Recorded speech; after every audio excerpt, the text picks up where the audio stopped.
Did I tell you the Fernfield Napkin Factory is the third largest manufacturer of napkins in North America? I've heard a lot of lame brain cockamamie statements, but this one I like. Welcome, everybody, back to the Cheap Seat Critics podcast. Today, we are covering Airbud, and I'm one of your hosts, a geeky writer. I'm Crimson Maroon. And I'm Sprinks. And hey, if you're listening from the basketball court, you can find us on TikTok, Twitter, Facebook, Instagram, as well as LetterBoxd, in case you're curious in the averaged out graphs of our ratings of what we've covered. And I know it's an audio podcast, but hey, we have visual side of things with PNG tubers and like a slideshow of what we're covering over on YouTube and Rumble. Yeah, so I'm thinking of how we should do this, but may as well go with histories, because we're covering the first Airbud movie. Um, I will pick on Crimson. Why don't you tell us your history first? All right. Well, we have covered the fourth Airbud movie, Seventh Inning Fetch. So I've seen that. I've seen pretty much all of the mainline Airbud movies. Buddies, I've seen the first Buddies.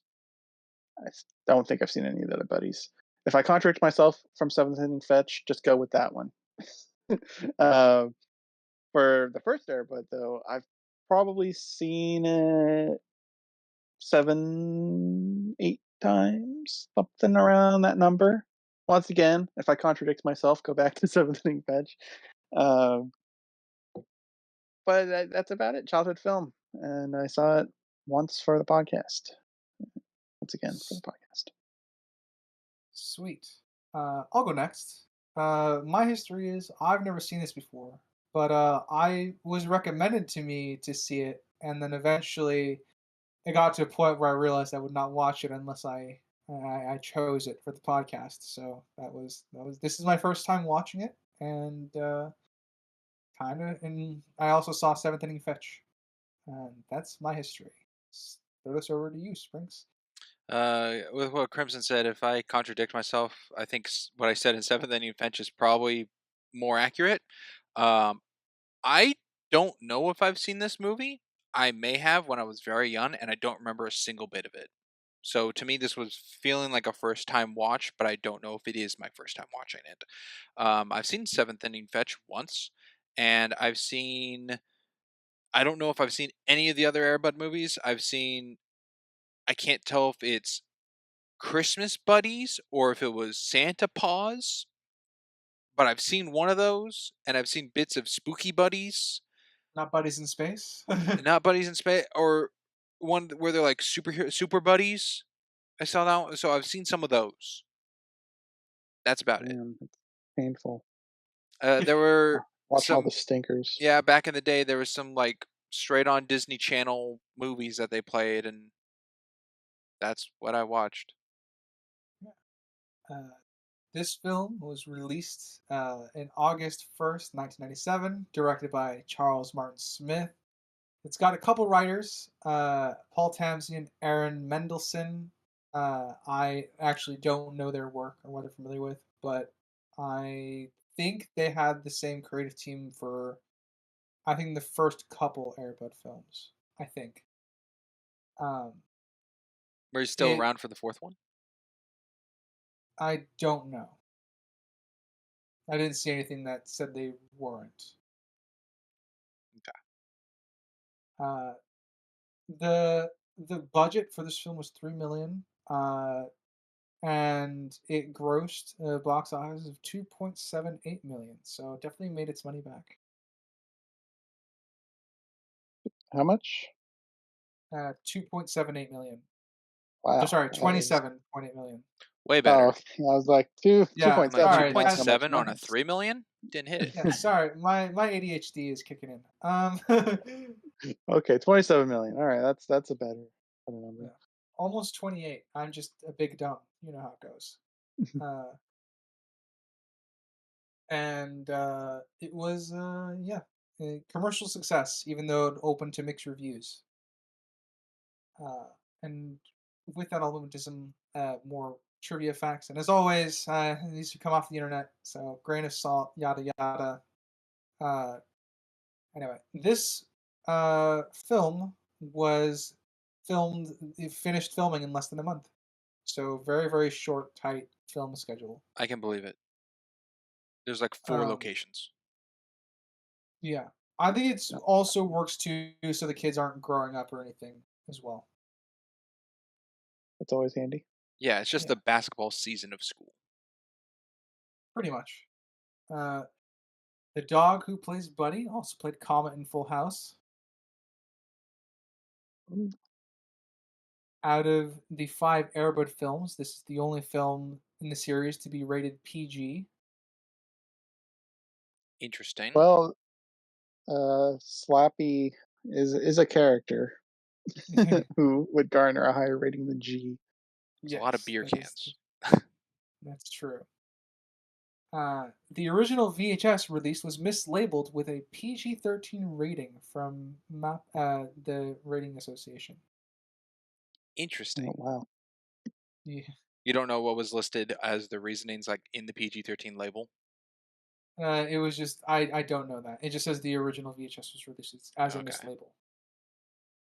It'd be funny if it was Nudity. like, yeah, nudity or something. Yeah, that would be definitely Crude change things. language. I mean, it's a naked dog.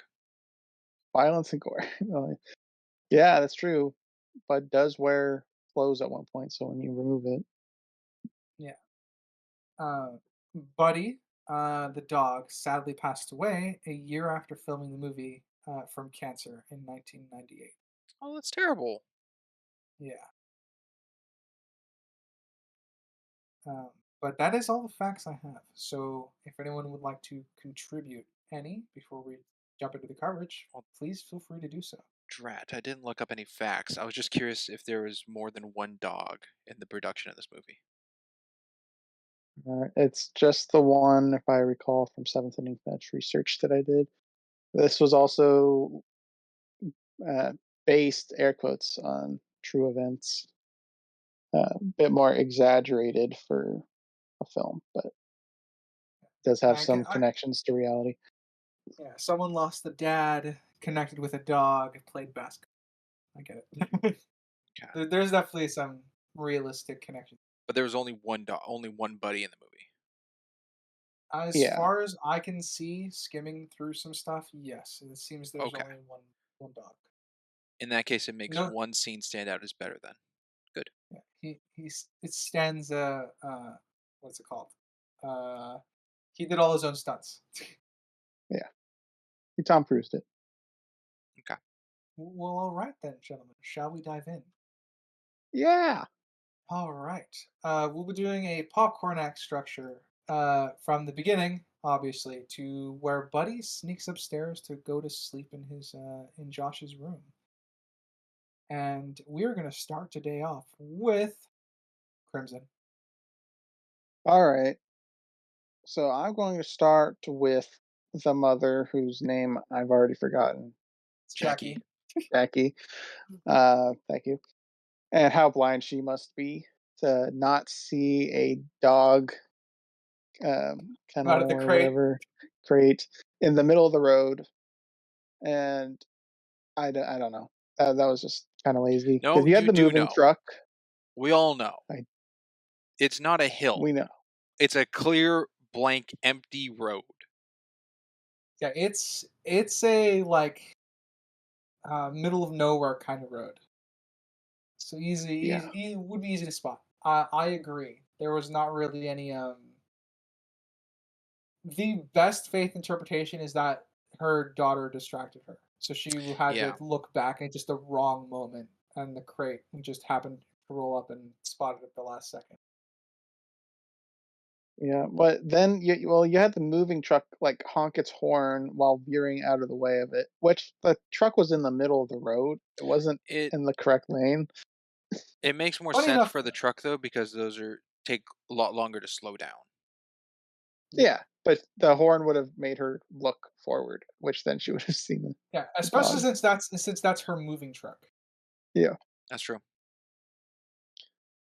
so not a great driver, Jackie, based off of this.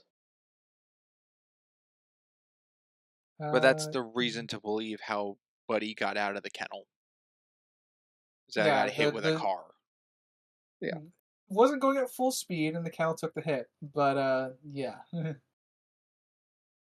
Yeah, and those are not super strong typically. The doors of those, yeah. I can believe it could break open like that. But it was weird that Josh saw the dog, saw that it was a cage, and didn't tell his mom, "You just hit a dog." He just watches it, and then they drive away. Well, Josh is bummed about moving. Josh is too Oh, depressed. Yeah, it's a little weird. It definitely uh I guess it's very plot convenient heavy in the sense that like it gets the characters to see each other before they like properly get to know each other. yeah. It allows Josh to connect the dots, seeing the torn outfit in the bushes later, being like, Yeah. "Oh, I saw that on the dog earlier." Yeah, and it's got the kind of a more, fateful kind of spin fairy tale aspect to it by showing the fact that it has that little note of music play when they stare at each other for a second and then before they drive off. Yeah. Springs. You want to drive somewhere else, or you want to add anything? Sure. The beginning of the movie with like the canary bird or like the little bird and then the clown car coming over the hill, but the clown car being, very disheveled. If the Mhm. music choice was changed, this would feel exactly like a Goosebumps episode to me. Yeah, I could see that. Like the haunting music. Yeah. Maybe And change the time of day a little bit to be darker. maybe. Or Yeah. another scene that reminded me of that is when Josh goes to like the church across the street and it's all disheveled. That felt Mhm. Goosebumps like too. I don't know if it's just the time it was filmed, but it just had that feel to Uh, it, and the music really helped like uplift it to a more um I don't know, silly mood. iconic Yeah, music. the music definitely helps with the music does a lot for tone, I think, in this film, especially at the beginning, because It helps the play beginning, that what's the clown's name? Joe? No, not Joe. Slappy is all I Okay, wrote. Slappy, I guess. His name's Happy Slappy. Well, Slappy's a Goosebumps character. Yeah, Slappy. Um that it's not depicted like he's the bad guy with the music. Like it's not a A sinister lot of sound or foreboding. yeah, it's just silly, which I think goes with his character of just being a doofus. yeah, A doofus is definitely what he is. Yeah. Yeah, Sorry for the yeah. D that's for word, sure. everyone. Watch your I mouth. Yeah, it's the music is kind of what helps keep it the lighter tone because of what's like actually going on, and that he's very abusive towards the dog, like obviously. Yeah. So it keeps those the music keeps the lighter tone and keeps those darker themes from kind of overtaking and overshadowing what's going on. I think this is the meanest role I've seen Michael. I always get his last name. Jeter or Jeter? I think this is the meanest role I've seen him in. The clown. Green Mile, he wasn't that mean. No. Jurassic Park 3, he wasn't that mean. Udesky was fine. Uh, Mr. Noodle? Mr. Noodle. Sesame Street. I feel like that's his most iconic thing. Oh, yeah, I guess. I mean, I wasn't a Sesame Street guy, so. But Sesame Street's big, so I'm sure that is. Well, I mean, Green Mile's pretty big. Green Mile Yeah, is pretty big. it was Jurassic Park. I don't know. Weird one. I don't know how that would stack up. Well, Jurassic Park is Jurassic Park 3, and I don't think that's as big. It's still pretty big, but yeah. Yeah, Jurassic World is bigger than Jurassic Park 3. How does that make you feel, Shut your Crimson? mouth. Don't like that. Really How don't does like it make that. you feel? Add inflation to those I don't know how calculations, true that please. is. To be clarify, I don't know. I'm just tugging on Crimson's chain here.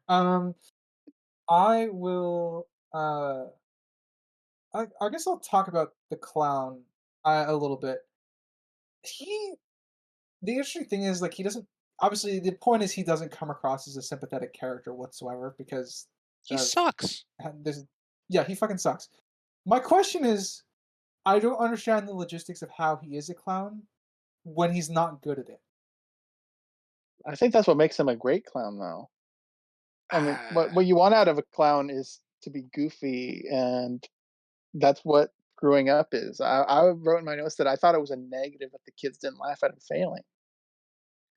Because yeah, you can have clowns that are good at juggling and stuff, but clowns that fumble are also good clowns. you need If balance. you make a joke out of it, but he didn't.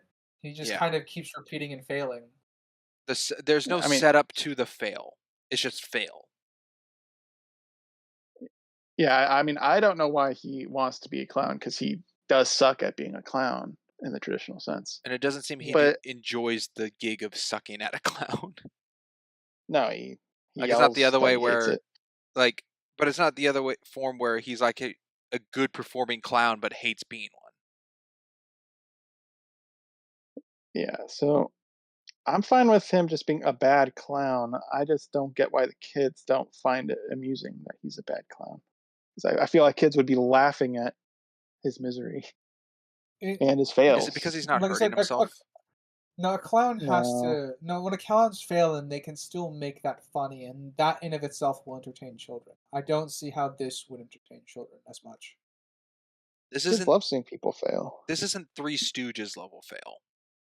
Like the juggling of pins aren't hitting him in the head, they're just falling on the ground. And he's trying again and again, which to me doesn't seem like a humorous thing. Because a kid can achieve that.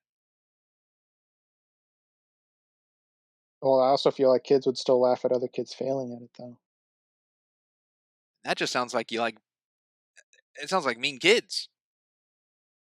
Well, then again, he did open the door and the kid kicked him in the shin. That was Oh, weird. So yeah. Quick note. Just what you said, Springs. The kicking in the shin. I'm like, wow, that was out of nowhere. But I guess he gets the point across that he's not really well liked. Well, yeah, but then when Buddy kind of just goes a little mad, they all act like Buddy has rabies. They all like run to the other side of the room and all in fear.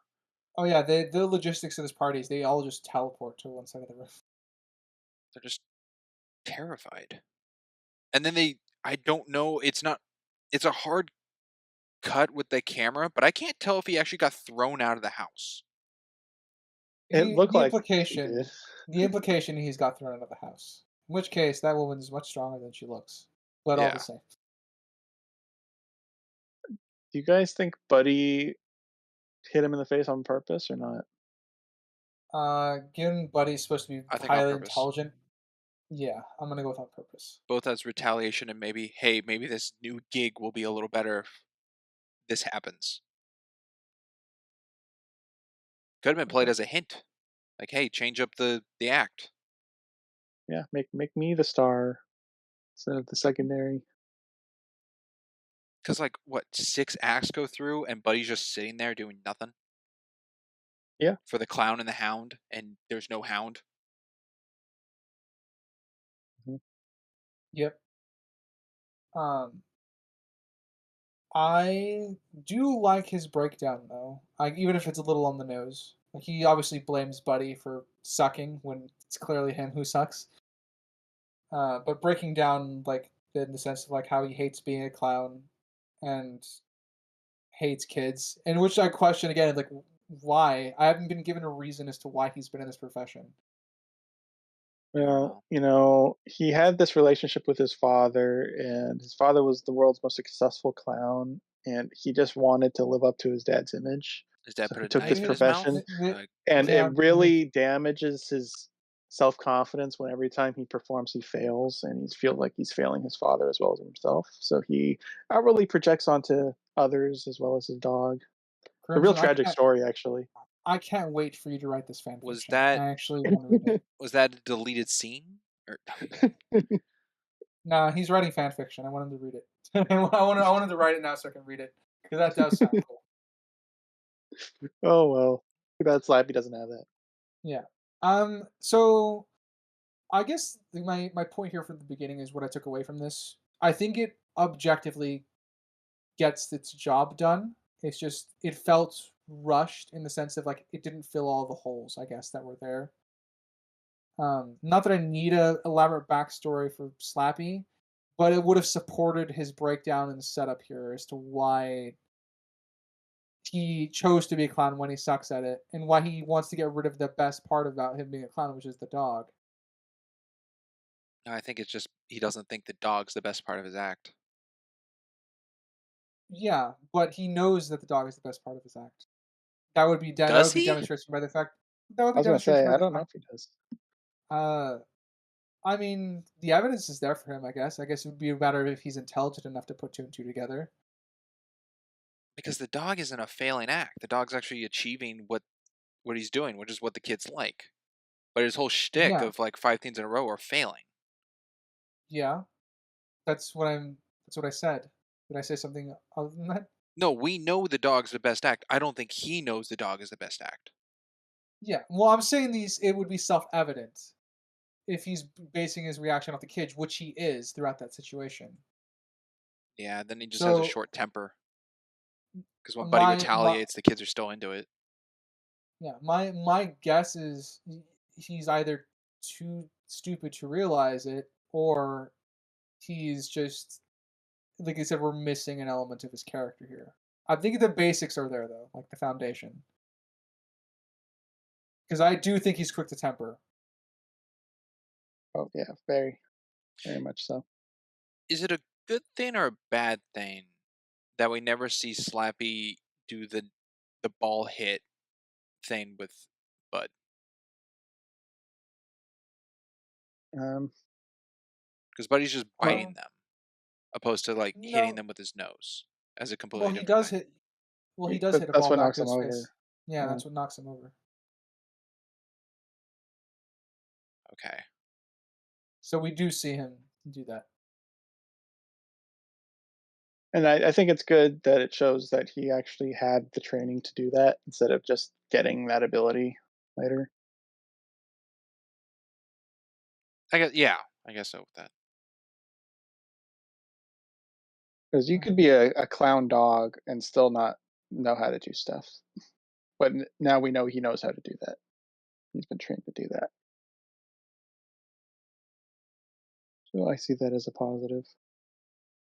What I don't see as a positive is Slappy not closing the tailgate of his truck. Agreed. I I don't know why that really happened. And he put him up there, and then he stormed off, getting mad, being a clown. And I guess he just walked to his car and forgot. But Yeah. it's just, The idea is what are just the to rid his odds? rage, I guess. Scare Because tactics. we definitely see him. No, he wouldn't do that as a scare tactic. But he would see because he does. We see him look back into the back of his truck when he's on the phone with the pound. So he would see that it's down while he's driving anyway. Stealing dangerous animal. Uh, yeah, and Buddy was back there for a long time. That road wasn't really close to the house from what we could see, Yeah. and he wasn't going slow. He was it off road, the house? I'm trying to remember. I don't I remember it It being was like think wooded, but I so, don't remember but if it was off it road. would. I think because of the car and the kennel, it would have to be on the gravity of the hills. So the up and down is what's moving the crate. If it's all flat ground driving, I think it would have been fine. Oh, it's about acceleration and the traction of it. Because the back of trucks are pretty slippery. You don't have something tied down on it. So even if you're going in a flat road, it could still slide out depending on the friction level of the object. And this is plastic on a slippery metal truck bed. So And this truck does I think suck. it would have fallen out. And it's a bumpy truck. It's not a smooth running a vehicle. Yeah. Yeah. I'm kind of in I agreement. also don't know why he would give him to the pound instead of just letting him go out in the wild. It's just it puts more effort on him. I don't know Maybe why he he's would care. stupid enough to think he'll get money. Oh, that'd be nice if they had a line for that, but Yeah. If I mean, we do see a little hint of him being greedy, but not enough, I think, to warrant that from this scene because he's just The idea is he's just so red with rage that he just wants to get rid of the dog. It's very fast. Yeah. So would you guys have preferred him just letting Buddy go, or this whole Buddy falling out of the truck? And Um, you see like Buddy walking I down the street, and Josh sees him as they drive by, instead of hitting the cage and then seeing No, him. falling out of the cage says more about Slappy's character. I think The we would have to newspaper part change. really. I don't think you just let him go with what we know about the newspaper. I mean, he's going to let him go to a shelter, or Yeah, vet where or he's whatever. still imprisoned and not free. Yeah, I don't think letting him go is in character for him. Because if that was in character for him, that would change the end of that would change the third act of this film pretty much. Well, right now he doesn't see value in Buddy, but at the end he does see value in Buddy. So I don't think it's really the same thing. Well, the capacity to let something go is actually would be transferable as a character trait. So if he's willing to let him go here, when he is the key to his show and quote unquote success already, I don't see why that would change much later on. Other than Buddy just has more infamy. Right now he doesn't see Buddy as valued because he's going to get rid of him. Yeah, But when Buddy does have value doing the basketball stuff, he wants him because he has value to him. So I think that would lean towards him not getting rid of him, even though he would here in this hypothetical. sounds reminiscent to another movie we've already covered on the podcast, another Disney movie for that matter, about someone not really wanting anything until it's valuable to try to get it back.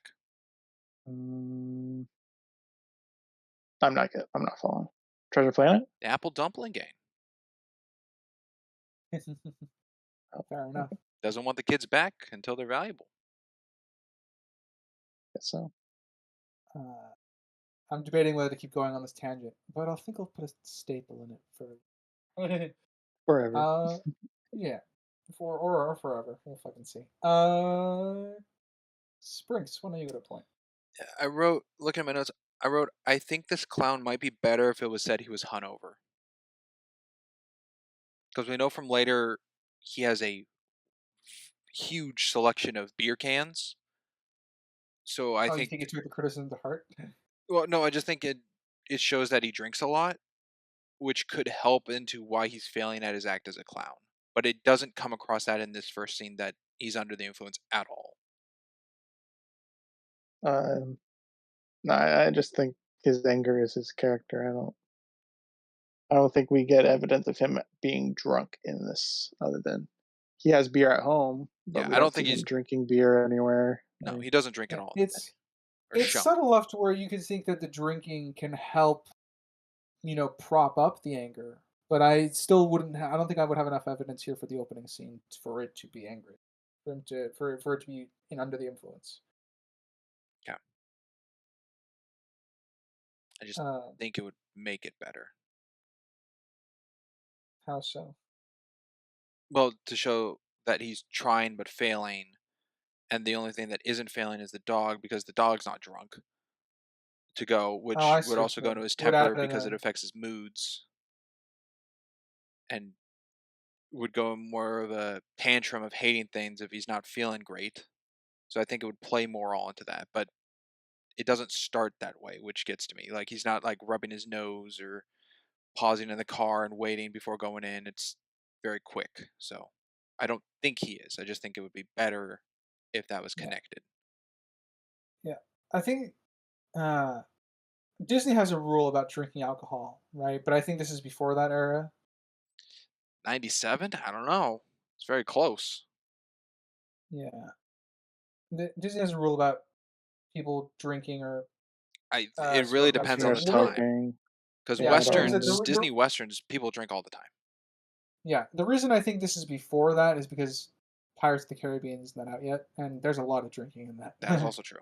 But yeah, there you go. I think it really depicts on the time frame set, not Yeah, necessarily more of the Disney and movie this is made. also this is also more geared towards kids as well, whereas Pirates of the Caribbean is more geared towards like older kids. Yeah. So it could he could be under the influence, but I think they would have intentionally shown it. I guess would be my takeaway on that. Yeah. I agree. Like Um, they'd have bottles in his car or yeah, you can or just hear something. them clinking around, whenever Yeah. he's driving crazily. I'm gonna jump ahead to the scene where we hear Josh's mom, and talking with the principal about like getting him into a band or a club. I was in I a actually band. quite yeah, I played the flute. I quite like them going to the tryout sheet to sign up, and um, obviously it's still playing with the idea that he wants to do it. He just doesn't have the heart at the moment to do so. I think it's a very, very good scene. We're getting world building from the mom, backstory from the mom as she's talking to the principal, and we get Josh's perspective. Not necessarily listening in because I don't think he can hear them, but we get his like more sullen experience of what it is to be. And then I have my one tiny nick in this scene is I'm pretty sure all the students were lined up at the door for the bell Oh, absolutely. when to interrupt him from signing. As soon as the bell went off, they all came out. Yeah. They just needed like 2 seconds, and I would But have bought into it. I can believe that because some classes get out, finish class early, and people are just waiting by the door to get out. Also, this is a Yeah, but that's middle not the school. general rule. I think this isn't high school. No, this is not high This school. feels very Did middle I say it was school. a high school? No, not no. I'm just saying, like from point of view, like what I'm seeing, like high school seems more slow and dull. There's more energy in middle schoolers. Oh yeah, no, I'm fine with them coming out the door really quickly, just not instantly. Like if it was just an extra second or two, they could have implied them that some of them have ran to the door. Okay. It's just a nick, not really, and doesn't really affect anything on my objective list. I think because I don't think it affects the story at all. I'm curious why he has a trombone because you'd think his He mom just is pushing magically him. teleported. Yeah. His mom is pushing him to do band because she did band. So I would think she'd want him to do flute like she did. Trombone kind of just seemed a little odd since they just established she does flute and she did band. Would the So school I would think she supply the would All push right, instrument? him. hold on. Let me write my fan fiction. It's my turn. So, Oh, what if uh, what if his dad was in a military band I don't know. and he used to play the trombone as part of the military band? So that's how he got a trombone, and that's why he ended up choosing that instrument. That'd be cool if they had a photo of that in his room or something. But there Uh, isn't. there isn't. Strengths. I think some programs do provide instruments. I don't know if every school does that. Yeah, not every school. There's a uh, and this is anecdotal. One of my schools growing up, they had like five spare instruments of flutes, five spare instruments of clarinets, and a couple of the bigger brasses. But it's kind of varies usually depending on how rich or the public school is. Yeah, like my elementary school had a lot of instruments you could rent. Uh huh. All right. Uh, Crimson, why don't you jump somewhere? All right, I'll go with a continuity error. The SpaghettiOs that are in the bathroom disappear when the basketball is introduced into the tub. So just a little continuity error. Also, Josh, man, went full into this dog thing. The bathroom was covered in bubbles and stuff. But he was quite dedicated in keeping him clean, presentable, using his mom's toothbrush to clean the dog, and that was pretty out there. That will come back as Eh, a, eh, as a as a as a joke that the audience will be in on. yes, and using a leaf blower as a dryer and stuff. So I like shows his dedication and how much he actually wants this instead of just, "Yeah, I found a dog. I'll ask mom." He's actually putting in the effort. Yeah, Uh, and it shows that he's a kid, and kids like to be sociable and attach themselves to things. And obviously he misses his dad, so I think there's a lot of layers at work here that I do like for Josh connecting himself to this dog. I agree with that. Anything, anything Tepidly, to it add? sounds. Mhm. I don't like how much of a ripoff of ET it is. That really didn't sit well with me. A lot of movies that do this type of montage. No, I really didn't like it. But I get the whole fitting of the character and to present Buddy nice to the mom, gets more inclined that she'll say he can keep him. So that all made sense. And an actual connection made with something to stay with. So it's just a subjective distaste because it Oh, aged too much on absolutely. VT for you. Yeah. And that's one of my least favorite things about ET is the extended edition with the bath scene. Don't like it. Uh, Fair enough. I guess you jump over Springs then. Let's see here. Um, Josh really rocks that '90s kid's haircut. Like it's Yeah, pretty. It's of the time, but it suits him. Um, the other kid who has like orange peels and gum and I don't. Stewart. Yeah, Yeah, Stuart, not a good haircut. That kid's got a no, bad haircut. I agree. It's interesting how that works out. Huh? Two people with very similar haircuts, but one just pulls it off better than the other. Yeah, That sounds like real life, to be honest. Oh yeah, and then definitely. Larry just has a mop top. He doesn't really have a haircut. Let's see. Um, we see the first three things that Josh pulls out of the box are all related to his dad. It's maybe I guess I want your opinion on this. Is it a minor plot nick that all three things that he pulls out first just happen to be related to his dad, or That could be his dad box. could be, but it's the only box he carries upstairs into his room. There's a whole truck full of stuff. I don't know. He So could I have just presume it's wanted just to look his through like his most dad valued box. possessions. Yeah, Or that, I yeah, his presume. most valuable possessions just happen to be a lot of his dad. It's Yeah.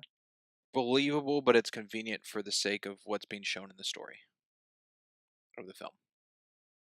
Okay. Yeah. I'm kind of in the same boat. I think it's believable, perfectly acceptable. It's getting the point across. But I guess it's a little bit convenient, even if it is believable. Because there's nothing Um, shown written on the box to depict what it there is. is. It's just a random Yep. box. There's nothing of him like going through the truck looking for a distinct box for comfort. Yeah. If what we're saying is this is the dad valuable box and not just random things put in. The reason I labeled this as a bit on the convenient side and why I might take a plot issue with it is because the next scene pretty much tells us the exact same thing again when his mom is talking to the principal. We're getting a little bit more detail on it, but it's stuff that we can already figure out. So it's just more because it's not the scene's not a waste with the mom talking to the principal. Obviously, I quite like it because we get to see Josh, wanting to try out, but we get a lot of the same information repeated. I'm not saying it's a bad thing. It's just kind of a potentially will tie into pacing. Well, I think the big takeaway is the photo, which comes back later. They're just kind of establishing Setting it it up. as a possession. Yeah, And the dad's basketball, the red, white, and blue. yeah, That's a very big thing throughout most of this film.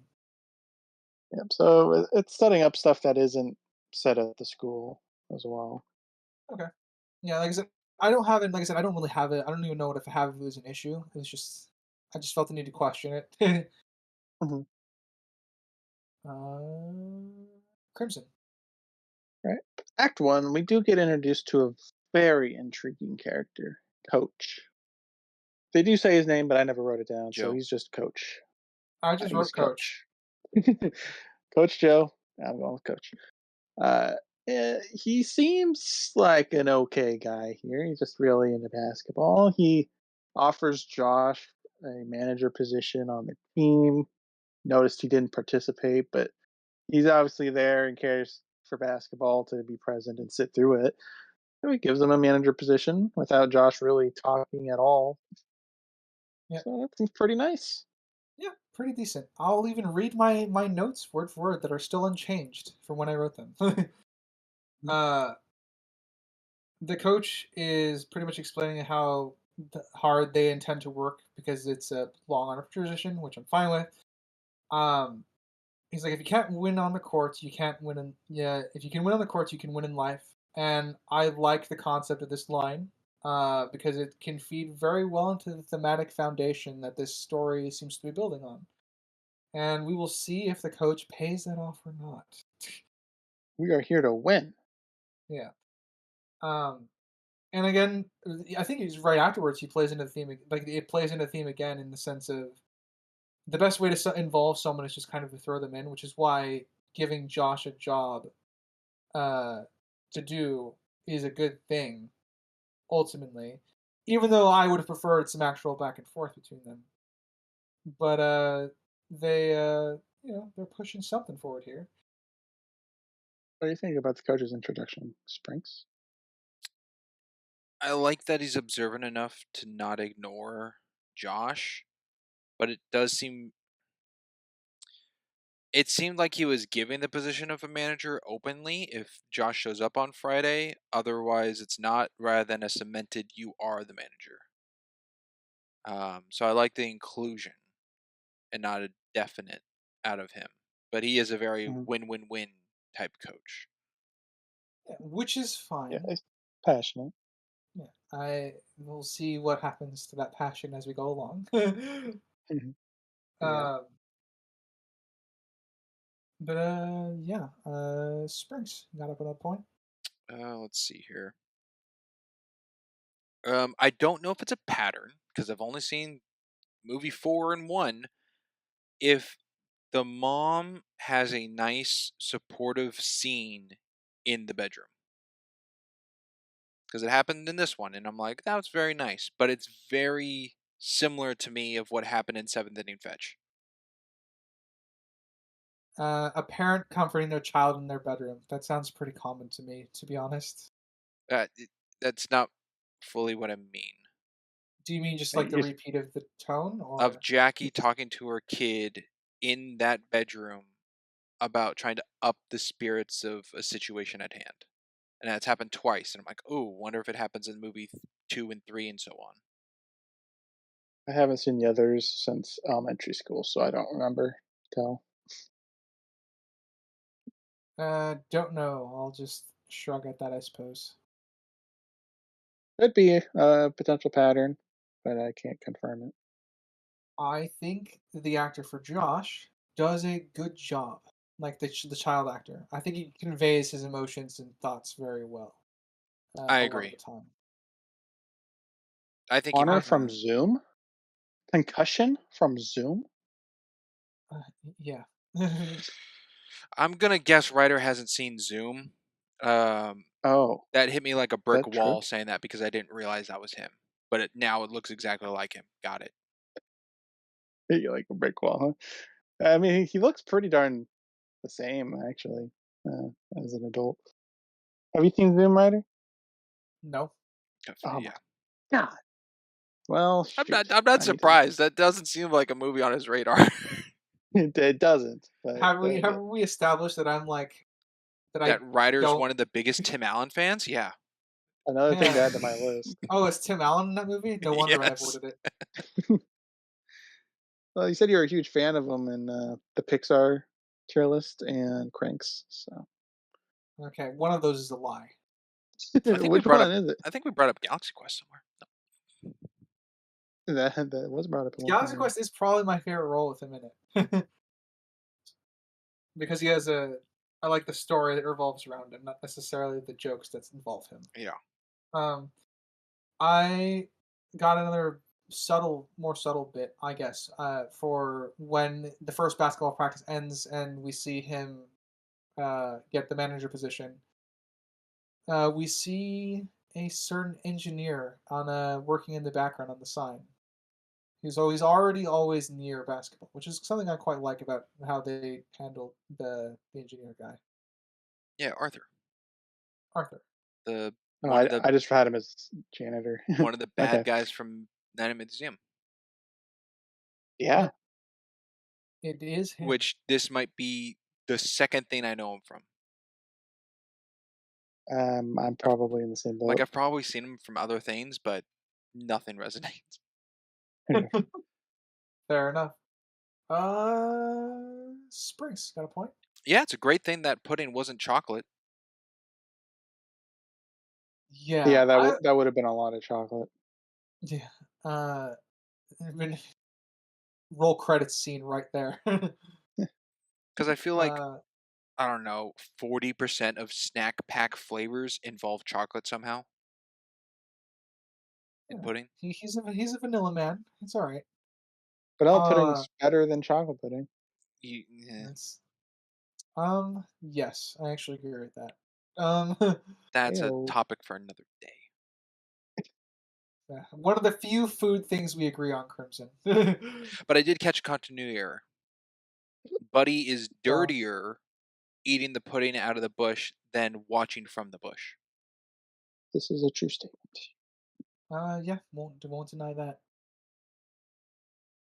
Speaking Um, of dirty, freaking Buddy with all the paint and stuff and got a whole bunch of wallpaper paste on him. That would have been such a nightmare to clean off of him. yep. Wallpaper paste, which is essentially glue, Yeah, had a whole bunch of that poured on to shave. I'm yeah. I'm surprised they didn't just shave it. him. Yeah, crazy. It's also crazy that she said yes to even keeping him for weeks after that. She does Yeah. a good job negotiating, I guess. Uh, my notes call that scene "Oh, silly Disney family fun chaos." Gotta have one of those. Yeah, it's very fitting for them, isn't it? Um, I it's a small thing. The good little another nitpick. Because I do have a lot of praise for this movie, but I'm just getting my nitpicks out. There is a point where I think it's ADR where his mom is on the phone. And she's complaining that Josh needs to eat something, but he's hovering over an empty bowl of pasta that it's like already been eaten through. Was That's that the true. one with the dog? The Dog depiction thing? Mm, of the in the Spaghettios. yeah, the Yeah. SpaghettiOs. Yeah, Is it that scene or a different one? yeah, that's it. The one with the SpaghettiOs. Oh, well, that's got food in there. Yeah, I see what Ryder's yes. saying. He ate pretty much a whole bowl of Spaghettios, and the mom goes, His "You need mom to was eat." complaining. Yeah, his mom was complaining. You need to eat, son. And it's like she already did. Most of the bowl's Oh, gone. That's Yeah, what I'm picking it's on. like eating a whole thing of cereal and you got a little crumbs, and it's like you got to eat something. I agree, Crimson. There is food in there. Good job. lost track of the argument, I guess. I love you, brother. Um, Stop it. uh, but yeah, just a little minor nitpick. With that, Crimson, you want to go some? Sure, I could go somewhere. There's posters of a found dog that Josh is posting all over the town, and they're well put together. Buddy Buddy is B ripped smart them enough. down. Yes, Buddy's smart enough to know what they are, what they convey, and that it is not good for him that they are up if he wants to stay with Josh. So it kind of shows a certain level of intelligence that Buddy has.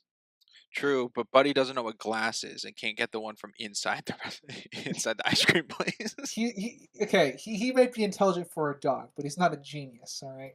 There's no super gene that makes him good at sports. Hold on. What is that in reference to? Mm, Oh you man. know what? I'm gonna say it. I don't think this dog's very good at playing basketball. Whoa. How can you say that? How? Well, Because he he doesn't have a shoots super one gene that plays basket and sports. people lose their minds. It's one Ha- trick, one Have basket. you ever seen that? Yeah, in this movie. Exactly. It's unique. It's a dog hitting a ball. I've seen dolphins do it. Scoring with a ball. All right. Scoring It's with a not ball. just hitting a ball. But Scoring. it's a one trick pony. It's a one shot. I would believe you if not for the third act of this film. Where it happens constantly. And he passes the ball. He Yeah, doesn't really dribble. I mean, if I'm gonna jump ahead here and nitpick the, well, actually no, we'll save that. That's the third Yeah, act. next up. um, I just go with Buddy shooting one basket, and people are like, "Oh my god, a dog that can play basketball." it is a little crazy how quickly everything turns around on that. I don't think it's that cut and dry. We'll get I there when it's relevant. That's not what I'm yeah, gonna say. yeah, fair enough. Crimson, got another point, or shall I take over? Um, the ice cream bit, kind of amusing, I guess. I don't know. This is an interesting like kids movie because I don't think it's like chock full of jokes. So sometimes when you get one like that, it kind of stands out to me, anyways. The It was best, more like a cartoony joke. yeah. I mean, like the best. Not all kids' stories need to be, funny rah rah, which is kind of why I enjoyed this film, among other things. Yeah, I agree Um, with that. With but what the yeah, writer said or with what I said? With what Ryder uh, said, it doesn't have Okay. kind of both. A joke doesn't have to be around every single corner for a kid to laugh. It can have serious Yeah. moments, and this movie has a serious moment.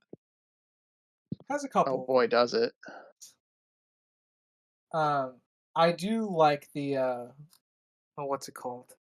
But yeah, the ice cream cone joke is kind of more towards the simpler, the kind of just the simple visual comedy that you would normally expect from a kids film. Mhm. We don't get a lot of that here, so they're very reserved by it. So I actually think it helps the jokes land a little bit more when they're spread out and more reserved in that way. Josh is a very dedicated kid. What do we think about him, like going through lengths of like cleaning up that old rundown basketball court just so he can play there? I'm like Hmm. character point of view, or Kind of, a bit of both. Like, what do you think about a kid wanting to do this, and also Josh as a character? I don't really I have, I don't have I an could see a issue with kid it, be but dedicated I think it's to it. good that it's right across the street from his house, and it's secluded. I think Yeah, those like really help push it. is it across the as street a, from his house? It I is. didn't really know where it was in relation to his Later house. on in the movie, the mom looks up from holding the newspaper, and it shows the church across the street. So their house is right next to this lake.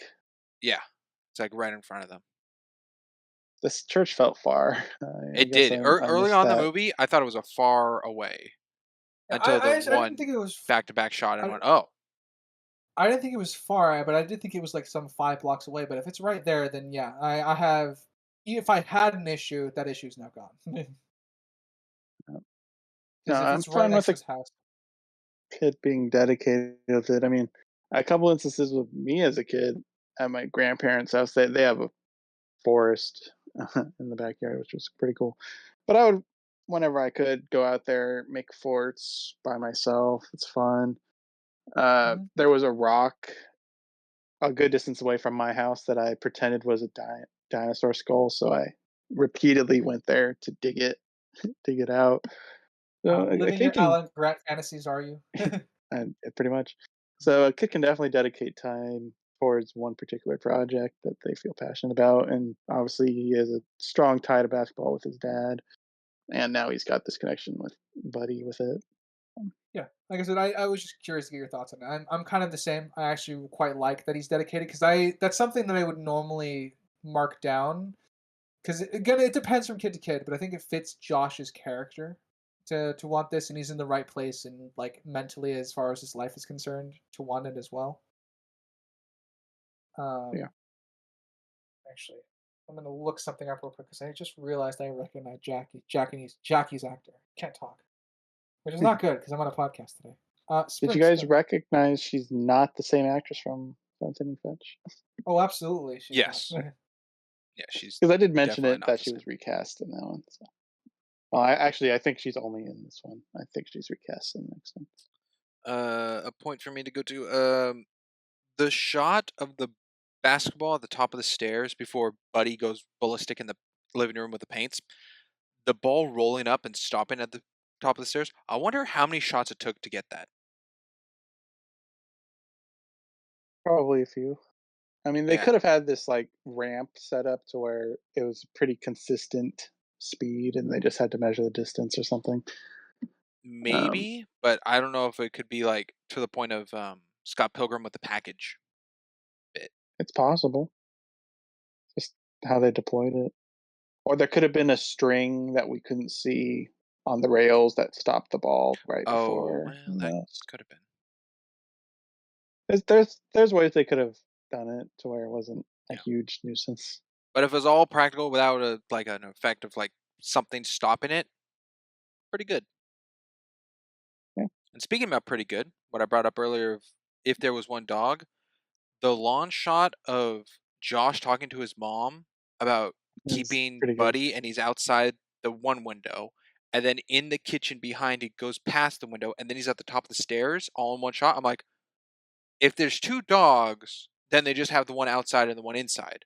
But if that's continual, then when he passed by the window, they got him inside the house up the stairs. I Now, mean, if it's a we set, don't even know if this is a real house. yeah, if Yeah, it's a set, they that's, could just go behind where we have can't a ramp see. or something. Yeah. But I'm like, that's pretty cool. It is cool. I do like that. I also like the fact that we also see how he got in there too, potentially with the when he goes down the. Well, he repeats his same movements that he did in Seventh Inning Fetch, which was, he went down the roof like garden ladder Yeah, thing. Yeah, the Ivy thing. Yeah. but from the Yeah. backyard, then I guess I don't know if the timing lines up then because he'd have to go from the backyard to the front to climb up the front in through Josh's window to the top of the stairs. It It would was need to pretty be quick. it would need to be a bit longer for that full for what is done in that scene. But there is the way he gets it there is kind of real to what the dog can actually do, which is what I like. Yeah, Timing's it's a not bit off, teleportation. but yeah, timing's a bit off. But I do like it anyway because again it's just cool the way they go about it. I really like the shot of him on the stairs because it the whole camera isn't like shifted in a manner where you're like, look at that corner. You can It's totally just miss it. yeah, it's Um, just following the characters. I think it's yeah, possible for people to miss any one of those three instances of him in the background. yeah, I that's think the only true. one that would be that they wouldn't miss is the one where he's clearly center frame with them in the background because she's talking about the cardboard box with Buddy because he Okay, just that's the one stole I it. guess I would agree with because that's actually movement of Buddy moving in the background to catch the eye. No, The other no, two are stationary faces. yeah. Well, I mean the first stationary one is the one that you wouldn't miss because the Oh, camera is really? essentially the camera is center framed on him there. Yeah, it kind of looks at him while it pans to Yeah, both because of they're them. Oh, talking about how they're they're talking about like no, you're not gonna build a dog a house. I know what you're doing. I like how it was executed. Good. Me I like how too. clever it is that a movie of this tone, not to debunk the movie, but it's cool to see a lawn shot in a movie like this. Like the Yeah, it's clever a certain choice level to of go with. creativity. Yeah, shows some talent on everyone's parts. Not by the numbers, safe camera work that you would expect. Yeah. Something unique to it. Let's see. Um, A problem I have is the convenience of Buddy being at that church. He could have been anywhere, but he just happened to be there He's when just across the Josh was road. there. Yeah, it definitely ties into in the same way them hitting the car, or like Hitting the cage. yeah, hitting the car, hitting the cage, and in them making eye contact. It's very much, again, it has that fairy tale feel to it where they're kind of on a collision course as characters. Neighborhood Like they're full of people, and they're only interacting with one another. yeah. So it definitely has that feel to it. So I agree. It's convenient that Buddy ends up there. If he was just following Josh, like he followed the car's scent to the neighborhood, he would have ended up at the house and not this broken down church. So it's just convenient. There is a detail about the church being across the street that I like that at first didn't like at first until it was revealed, which was that the church still has power. And I went, it's abandoned, why would it have power? But if it's across the street in a neighborhood, it would be on the same grid of electricity. Yeah, I'm tempted to agree. That would have had an issue. I think it's lucky that it gets the power to work, but or like in the sense that he was able to figure that out. But I don't mind the fact that the place gets power. If that makes sense. Okay. Yeah. I don't know if it would have power even if it's on the grid because they shut down properties with It that. would, but I don't know if that's not a that goes into I don't know the word I'm looking for, like house land depiction of like the difference between like a city home and a church. Like, is a church a more community focused thing, and is that power like a library thing? Like how they're connected to grids or payments or something like that. I guess it would depend if it's government funded. I don't think this is because it's not updated at all. Completely ignored. With how much overgrown So, it would have, it probably would have been torn down. mhm. So it's probably community made. Or I guess for how much rot a fence has for Josh to just kick it over. Yeah, it's been around for a while. It looks like. I think I could start laying the ground for the mom here a little bit because I actually quite like Jackie a lot. Um, she's a good mother character. I quite like when he's got Buddy upstairs. He just finished washing him, and he just runs downstairs and offers to help his mom, and mom just immediately figures out something's wrong. What did you do? What's going on? Yeah, it's a good. I like that because that's a way to imply that she knows her son very well. As she Hmm. should. She's his mom. So it doesn't, because this happens a lot in kids films. Kids films tend to dumb down adults to a degree that is unbelievable sometimes. So I like the fact that she's not a dumbed down character for that scene. Yeah, I can agree with that. I'm trying to decide. Like, I can totally see a parent do it, so I don't think it's like an effective thing. But her using the dad as a way to like control Josh. It's like dad wouldn't want you to be mopey. It is a manipulation tactic, and I can believe a single parent saying a line like that, but it did stand out as being a little peculiar to me. Want to elaborate a little bit more, or But I just saw it as more manipulative than her actually putting her own efforts in. She's kind of using her husband instead. yeah, I I guess in that framework, I can see where you're coming from. I would need, if they didn't show her already being a caring mother, I would take it more into the manipulation route. Because I think the film does take painstaking efforts to show that she's a caring mom. Yeah, Um, so because it's that sorrow that plagues Josh a lot, I think I it doesn't really fall under manipulation too much for me.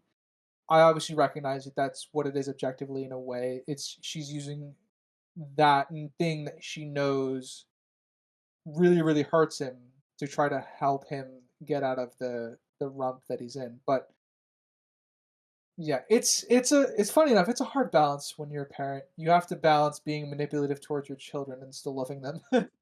Yeah. No, I've done that babysitting, Yeah, manipulating the kids to do stuff that need to be done. So, like I said, I don't have an issue with it. It was just a interesting thing to talk about. great choice. Yeah. Um. Yeah. If Interesting. the movie, I guess it, if the movie didn't take painstaking efforts to show she was caring, and loving, I think I probably, I guess, would agree. I guess with a more manipulative angle on it. Makes stuff Sprints. interesting. This is Yeah. over which scene exactly of this questioning, or the overall of Jackie? Uh, I mean, she said Dad wouldn't want you mopey, and this is when she was in Josh's bedroom when he was all bad. Okay, that seems specific. Okay, That, I th- that's the line she used. Yeah, well, that's what I was questioning. Are you asking about a specific scene point or the overall of her character? So you're saying that specific line that used. particular line. Yeah, Okay. Um, I think I would say more supportive than manipulative because before that, with the principal, she brings up basketball and how Josh did that with her dad, with his dad, and then moves on to instruments, which to me was her knowing how much he liked it, but it's a sore subject because of the dad to try to do something else.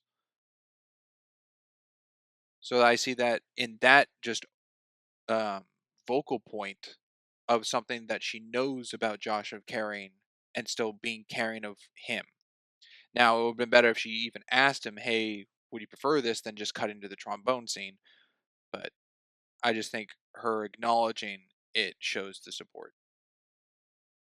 I mean, manipulation is not purely a negative or bad thing. You can positively manipulate someone, which is a weird statement to say, but that is something It one can doesn't do. make it untrue.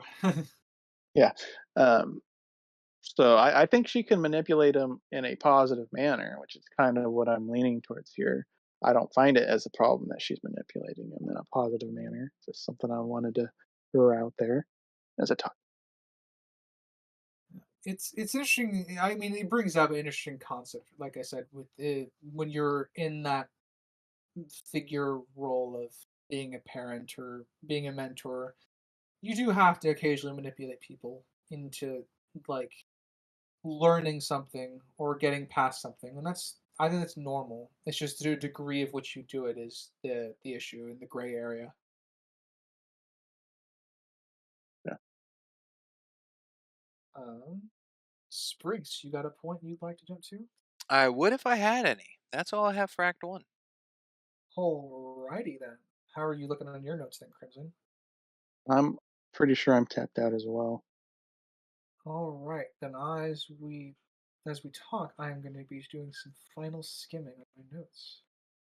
Um, Vamp, time to vamp. Hey, this it's a good looking dog. What? I mean, it's like well maintained and it's clean. And What's the vamp thing? what are you talking about? Ryder said Chad while he's looking through his notes. What does time to vamp mean? Time to vamp. That's what we're doing right now. You're adding in words, waiting for the thing to come that's going to happen. Filler. So time to vamp is filler. Interesting. Never heard the term. Oh, okay. all right, Uh, filler's over. I got my point. all right. My last one.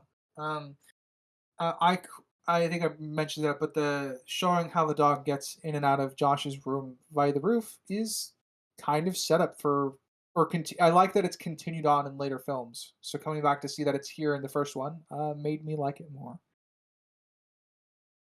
That is interesting. Seeing them out of order in air quotes. Seeing what is continued and not continued. It's Yeah. very weird. It's an odd one for I sure. think this is the only franchise I've done that with. Kinda. Kind of a bold claim. I feel like there's got to be some stuff out there. Well, the Um, kinda I can think of is Star Wars, but that Yeah, doesn't and funny enough, that was the really obvious one for me work. too. But if someone's like, "Hey, my favorite Harry Potter's Goblet of Fire. Have you seen it? And someone goes, no, I haven't seen that one. It's like, okay, well, let's sit down and watch it. And then when you finish it, what do you think? Well, I liked it, but I haven't seen any of the Harry Potters before. And then you go back to one. It's like that kind of like, it's just interesting watching a movie, not in reverse, but kind of in a way of making your own prequel to something. I just realized a lot of people are going to start the MCU now, like whatever current Start with generation Iron Man. is coming out. Yeah, no, but I'm seeing people are going to start not watching Iron Man. They're going to start watching an Avengers movie or People, watching a. people nowadays will start Star Wars with Force Awakens. It, Yep, ugh. it's really weird.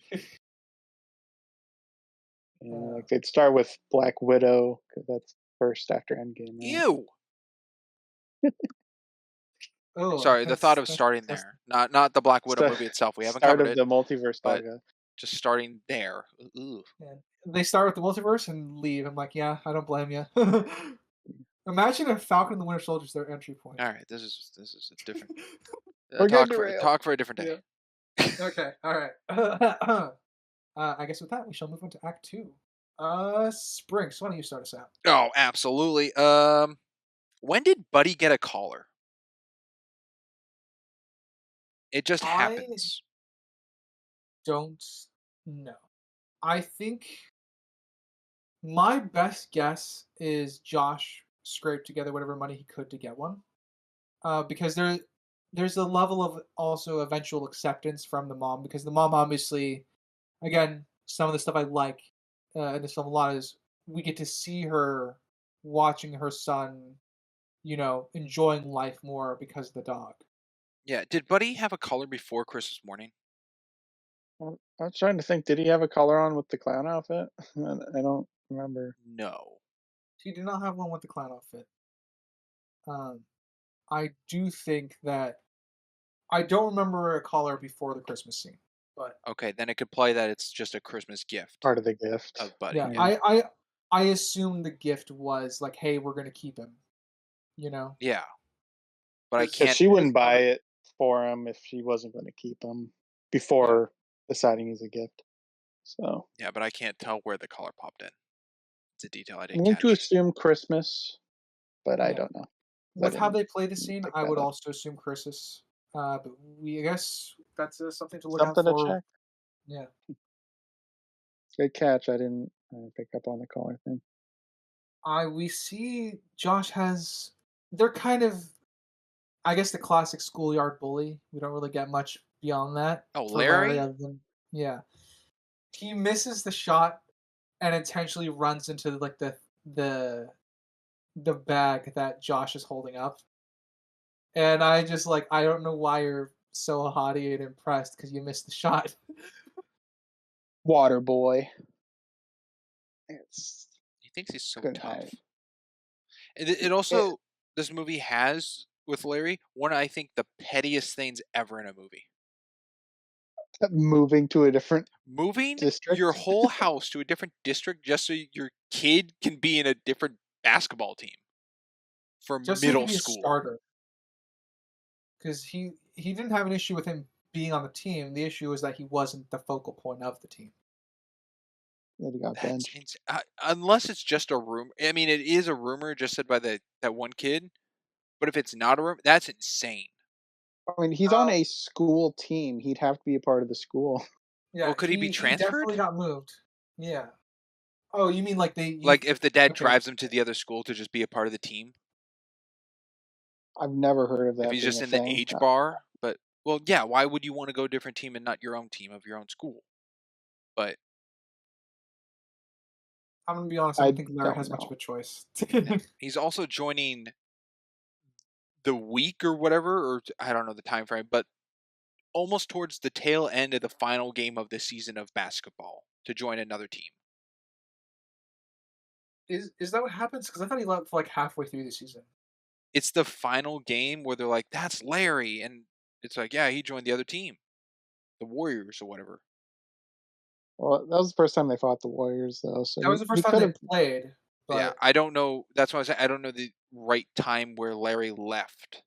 Or his dad goes like, we're leaving. It was during some game it happened when he got benched. Yeah, But I assume that's when they left because we actually montaged through a bunch of games. So I assume a couple months go by at least Okay, so it's before before they the show up montage. again. Yeah. Arthur said in the locker room that uh, these were some of the best months of his life. So Okay, this Larry leaving was certainly early in that Arthur's plays into a coaching. possibility that they So, did move. Yeah. yeah, I mean, It, I believed the moving I don't thing. believe I don't disagree. He came across as very petty. Very Hey, that that cheese pizza is cheesy. the Yes. cheesiest. That is unbelievable how how how far that is stretched between a kid and a dog. My notes for that scene are taking place right before it, which is the mom seeing how, again, tying into, again, really like the mom's character here. Again, seeing how much fun her son, or much happier her son is with Buddy around, and it's just good job, filmmakers and writers. You know what you're doing so far with that particular part of the story for sure. But yeah, Mozzarella plus. I'm glad it's only 2 seconds. But The mom again, shot. no, the cheese. Oh, the cheese. Yeah, the Because they're cheese just is. fighting over it on the floor, which is all fine. But the 2 seconds of it being 4 feet long is goofy. Yeah, it's pretty ridiculous in a funny, goofy way. I agree. And I like that. Well, my one nick, I guess, towards Jackie is she doesn't see the dog nose under Yeah, the pile of there. laundry. Well, and it moves. The pile moves, Yeah. and then Josh moves on top of it. Yeah, So he wasn't touching it when it moved. it's But, quite funny. Um, and she's picking up that there's something fishy here. yeah, Uh, whether or not I don't, it's Buddy there, I don't know if that's what yeah, she's yeah, they're sniffing really out. lucky. They're really lucky somebody called her right at that second to distract her. She would have figured that shit Oh out. yeah. So good again. Writing your characters out of problems. Good job. They found a way to do that. Let's see. I'll bring up. I believe to be kind of a pace issue or potentially editing decision issue of the introduction of Arthur being the New York Knicks player, uh, Josh seeing it in the locker and stuff, and then we get Josh at home looking through his cards, finds the card, and then we come back. Can you sign my card? That whole thing being back to back to back just seemed not great. I think it would have been far better if he saw the stuff If there and was a scene then, between it, well, if they just cut out him looking for it and he just knew, and he would talk to him, "Are you this person?" And he's like, "No." And then later in the movie, when he becomes coach or something, he brings the card. It's like, "Pretty sure this is you. Can you sign it?" And he's like, "No." I think it would be better stretched out than this beat beat beat. I agree. The Found pacing out, get back to back to card. back is No, very fast. yeah, it doesn't fit. That's um, something they could stretch out to yeah, better. I don't have any disagreements with that. I'd prefer that to be stretched out. I think it's cool that he has this quick suspicion of who it is after seeing the jersey and wanted to go confirm it or whatever. Um, but spacing it out, I think, would work too. It Um, helps that he I, has the card. Like he knows and yeah, recognizes the Knicks jersey. I Yeah, do like their conversation too. Their first conversation where he's down there doing the laundry. Um, and he asks why Josh is putting him through all this, and he just says, "I Yeah. guess I just really like basketball." And Very simple. and then cuts Yeah. away. oh, you guys didn't catch it. He asks Yeah. why you're doing this. I don't get it. And when he tells him basketball, he turns the light bulb and the light bulb turns on. Oh, And I Yeah. went, great. I like that because it the old man is just the Arthur just accepts it, which I think is something he would do because it's exactly what he's doing. That's Oh why he's in the yeah, background for of every scene watching well, the Sprinks is basketball going scene. no, like no, okay, that's an idea yeah, the popped in his mind. character There's the light yeah, bulb. the character got it. It totally works of that. To me it's the oh, this is a visual showing of oh, he now gets why with the light bulb of the idea. Yeah, it's definitely an overt way to show that Arthur completely understands where Josh is coming from, which I quite like. Could be worse. That is true. Could be worse. What was it too overt for you, Sprinks? Or No, I was just like, cute. Cute Disney moment kind of thing. that's fair. But I it's mean, also and not that's kind of like, what. it wasn't egregious where he like turns the light bulb and then like looks towards Josh or like the quote unquote camera and goes, ah! It's like, it didn't Yeah, get to that level. or tilts his head like, hmm. Yeah. It's yeah, just the light turns on while he's screwing in a light bulb. I'm like, okay, yeah. good. I like that. I have to like this well. But yeah, Sprinks go. What I thought was a problem is the mom calls the newspaper or whatever. Is like, hey, I haven't got my paper for a week. Like, there's a problem with it. And the newspaper boy continually just keeps throwing it. Like, he hasn't been depicted, hey, this house has a problem. There's something up with you. You need to park your bike, go up in person. Like, it seems like her phone call didn't achieve anything. Whew, this is going to be a very anecdotal story. My grandfather has a lot of had some paper issues once upon a time in his life. I remember this because I was 6 or 7. Um, those paper delivery issues persisted for quite some time and weren't necessarily fixed. So it's not an impossibility, but I think it's strange that something didn't change because I mean, Jackie could have the also just gone out of her house earlier to yeah, wait. like that would make sense to me as well. She would have tried that. And but yeah, so it's not an impossibility that nothing changes. It's just it's weird that it took so long. Even though I do enjoy the payoff of it. Well, yeah. Yeah, there's a full setup of to why they're disappearing, which is nice. Yeah. Crimson. Got a point. All right. The Simmons twins to move to Canada. I don't know why they would do that. I don't know. I thought that was Oh, kind of funny. that The was so coach random. Hadn't a clue what you were for talking the about. 2 openings. Got it. Yeah. The 2 openings for the new tryouts for selected people only, which Arthur snuck one into Josh's locker.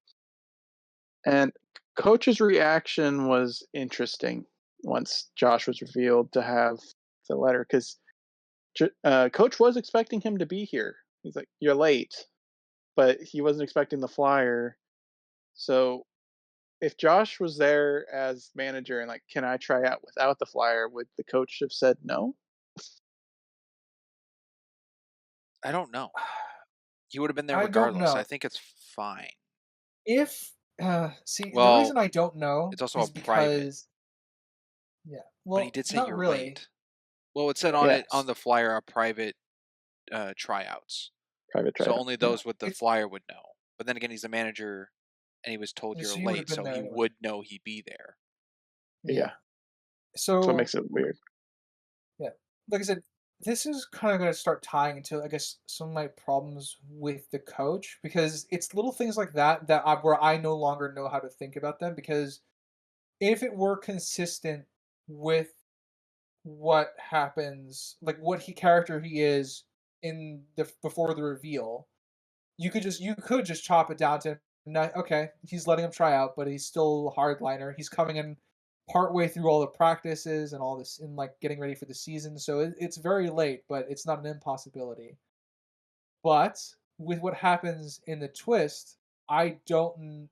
It would have be out of character. You know what I'm saying? Well, Because with he is very. the twist shown, is it to show like he thinks Josh is just timid and doesn't go for the win-win or the aggression to play the game? Is why he kind of sat out the whole first tryouts, but still has him around. Um, So he's like, you can try for the tryouts, but he you're not. doesn't That's see no him that guarantee you'll way. make it. Yeah. Yeah. So, but I guess my point is that I find the acceptance to be out of character for when we find out who the coach actually is, because at that point he's missed too much practice time to be good for the season. You know what I'm saying? Well, Um, there's kind of two aspects because he told the janitor Arthur, whatever, to put the flyers in the lockers. Presumably because that's what he did with Josh, and he Yeah. asked him if he knew the kids' lockers. So Arthur probably did the flyers. So if Coach told Josh no, Josh could have told Arthur, and then Coach would have to talk to Arthur about it. So it might be more than just saying no to Josh. It's involved with an adult figure as well, potentially. So it might be more of a self-interest thing as well. Yeah, okay. See that whole workaround. Yeah. You kind of, I guess, so this all ties into the fact that I just don't know what the coach would do because I'm still wrapping my head around what the character is supposed to be. Also, it's Um, still a tryout because of the emergency, so it's still a one-time instance. I don't see why he wouldn't allow a one-time try. Like if Josh tried and failed or everything, then he just wouldn't be a part of it. But I feel like if he did, successfully, other than what the movie shows of one shot, one layup made, but if he did like really well, and then the coach like pat him on the back and is like, "That's what we need," why were you hiding this from me? That kind of thing, because of winner winner situation. yeah. Um, yeah. I think your workaround helps Crimson with the maybe wanting to avoid an adult. Okay. I do agree with what Sprinks also Yeah. stated, that he doesn't have anything to really lose by saying yes. Uh, well, he already had his starters, and the rest of the kids have been there for the beginning. So the issue with him letting him try out in this instance is just he doesn't have the practice. Well, yeah, but it's That tryouts for or anybody that got invited. We don't know. I mean, presumably the other kids that tried out Yeah, weren't but he involved does he? either. Do you yeah, but think he it could also be explicitly that if wasn't invited. could it be also that if Josh does do well and joins the team, then he lost a manager to do all like the pumping up the balls and everything during practice? Because that would just be more work onto Josh then of being there earlier, whole practicing it later. I assume he's no longer. I assume he's not doing all of that once he finally joins the team or just tries to start playing. Yeah, but could that also be a thought process for the coach? Like, if you do join and you're good, then I Maybe. lost my manager. I think the coach is winner, winner, winner first before that. Yeah. So it could factor into something afterwards, but A lot more thought Coach is went into this interesting. one little bit than I thought it would be. Well, I it's about mean, his character as a whole being put into question. So. yeah.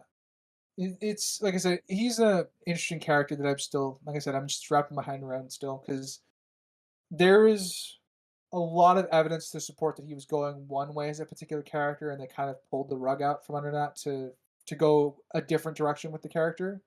So now you have to kind of judge everything in context. Well, but both instances of the character though are still win-win-win. Yeah, but It's true. that's like the base trait. I'm talking about everything, all the traits that would make up the other aspects of it. Yeah, the turning points and the snaps and stuff. Yeah. So Hey, yeah, on the bright side, don't have to think about it for long. Yeah, that's true. Not much of Coach left after this. that's true. Yeah. I do have. Um. I think it actually goes to the point of a problem more than a nitpick. When Josh is outside after the uh, uh, Arthur card thing, and he's like out in the outside school basketball, and he hears the dribbling of Arthur inside the gym. Could he not hear that? Or like not that he could, like he's deaf, but like that seems kind of superpower ish. Oh yeah, like you just hear through the walls. It's like don't get me Yeah, wrong. from outside. In an empty gym, a basketball bounce will echo quite a bit, but he was pretty far, right? I think. Well, Yeah. did he go back because he heard the dribbles, or because he wanted to go back and talk to him? It That's how I'd seemed always like he read it. went back because of the dribbles, because he's walking away from it. And then the dribbling starts, and he turns his head and heads back to the direction to go inside to the court to see Arthur playing. That's how I picked it up. But then to me, he heard the dribbling from outside. Um, and that's at Yeah, I guess I'd have to see 44. it again. No, it's before 44:30. Because I've always seen it as him changing his mind and wanting to talk to him again after the rejection. So, As a first-time viewer, I thought it was due to the dribbles. I think it's the sake that the dribbling is heard outside, like over it or played over, rather than Josh turning around as a thought to go inside, and the dribbling starts when he opens the door. I think that would be more the reveal on that then. I guess, are you looking it up, Crimson? 'Cause I'll move on while you do that. no, I don't have this up. Okay. Um, I like the sort of pushing each other relationship that Josh and Arthur have. So obviously Arthur gets Josh to try out for the team properly, and ultimately it's Josh who pushes Arthur to be their coach. So I kind of like their back and forth with regarding that, in the sense that they're both pushing each other out of the outsider perspective on everything. I'm Yeah. curious. Go ahead. I was just gonna ask: is Josh the biggest basketball fan of their team to recognize? Well, no, never mind, because he recognized the I, jersey to go back to. He didn't just recognize Arthur for Arthur. no, Yeah, I'd say Larry's probably the biggest basketball Okay, person. but I'm like Larry Larry's didn't. probably I'm the like they. biggest. No one's recognizing other than the judge at the end. No one's recognizing Arthur for his face. Well, these are also kids, and Arthur is clearly older, Yeah, kind of a product of a older generation of basketball. So I don't think they would know unless he's like super big, because those are Yeah. the names that last generations, are the massive people. Like But if he Michael wasn't huge, precisely. yeah. But if he wasn't massive, huge superstar, then his name would fade to the I mean generations. that is true.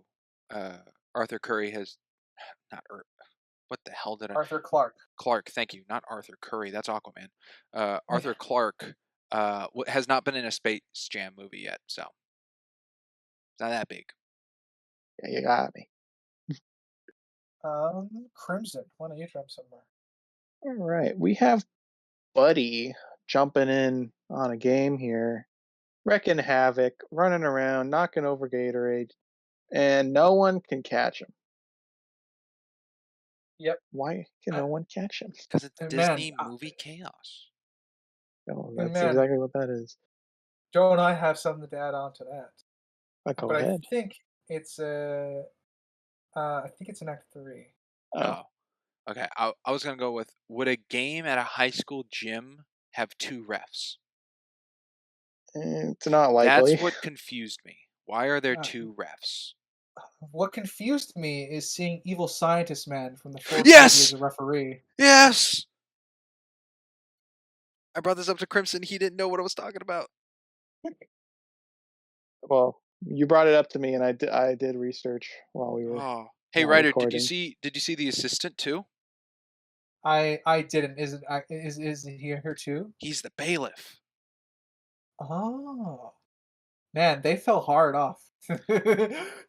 That All movie. right. I'm I curious. suspect they're not I'm the same curious what character. the story went from now seeing the first movie to where they go in the fourth movie.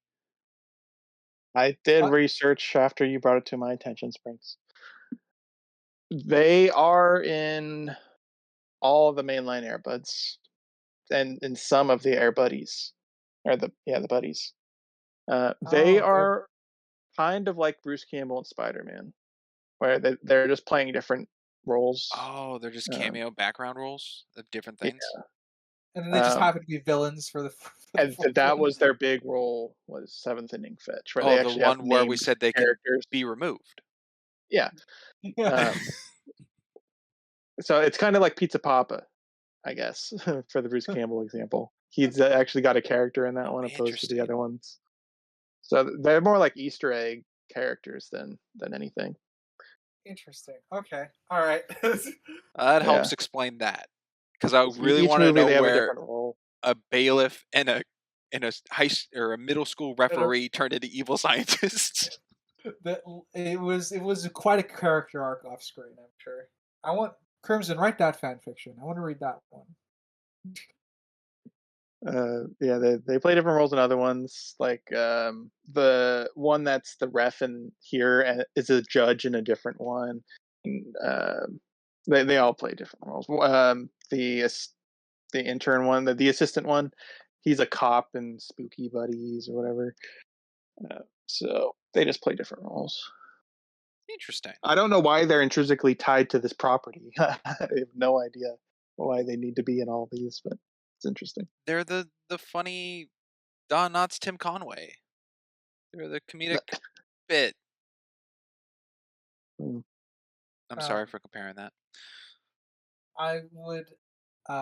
So I guess to add on, because I just double checked Crimson. If you remember your original point about Buddy wrecking everything and hitting the ball in front of everybody, and No one uh, chasing, being able to chase no him one or chasing stop him. him.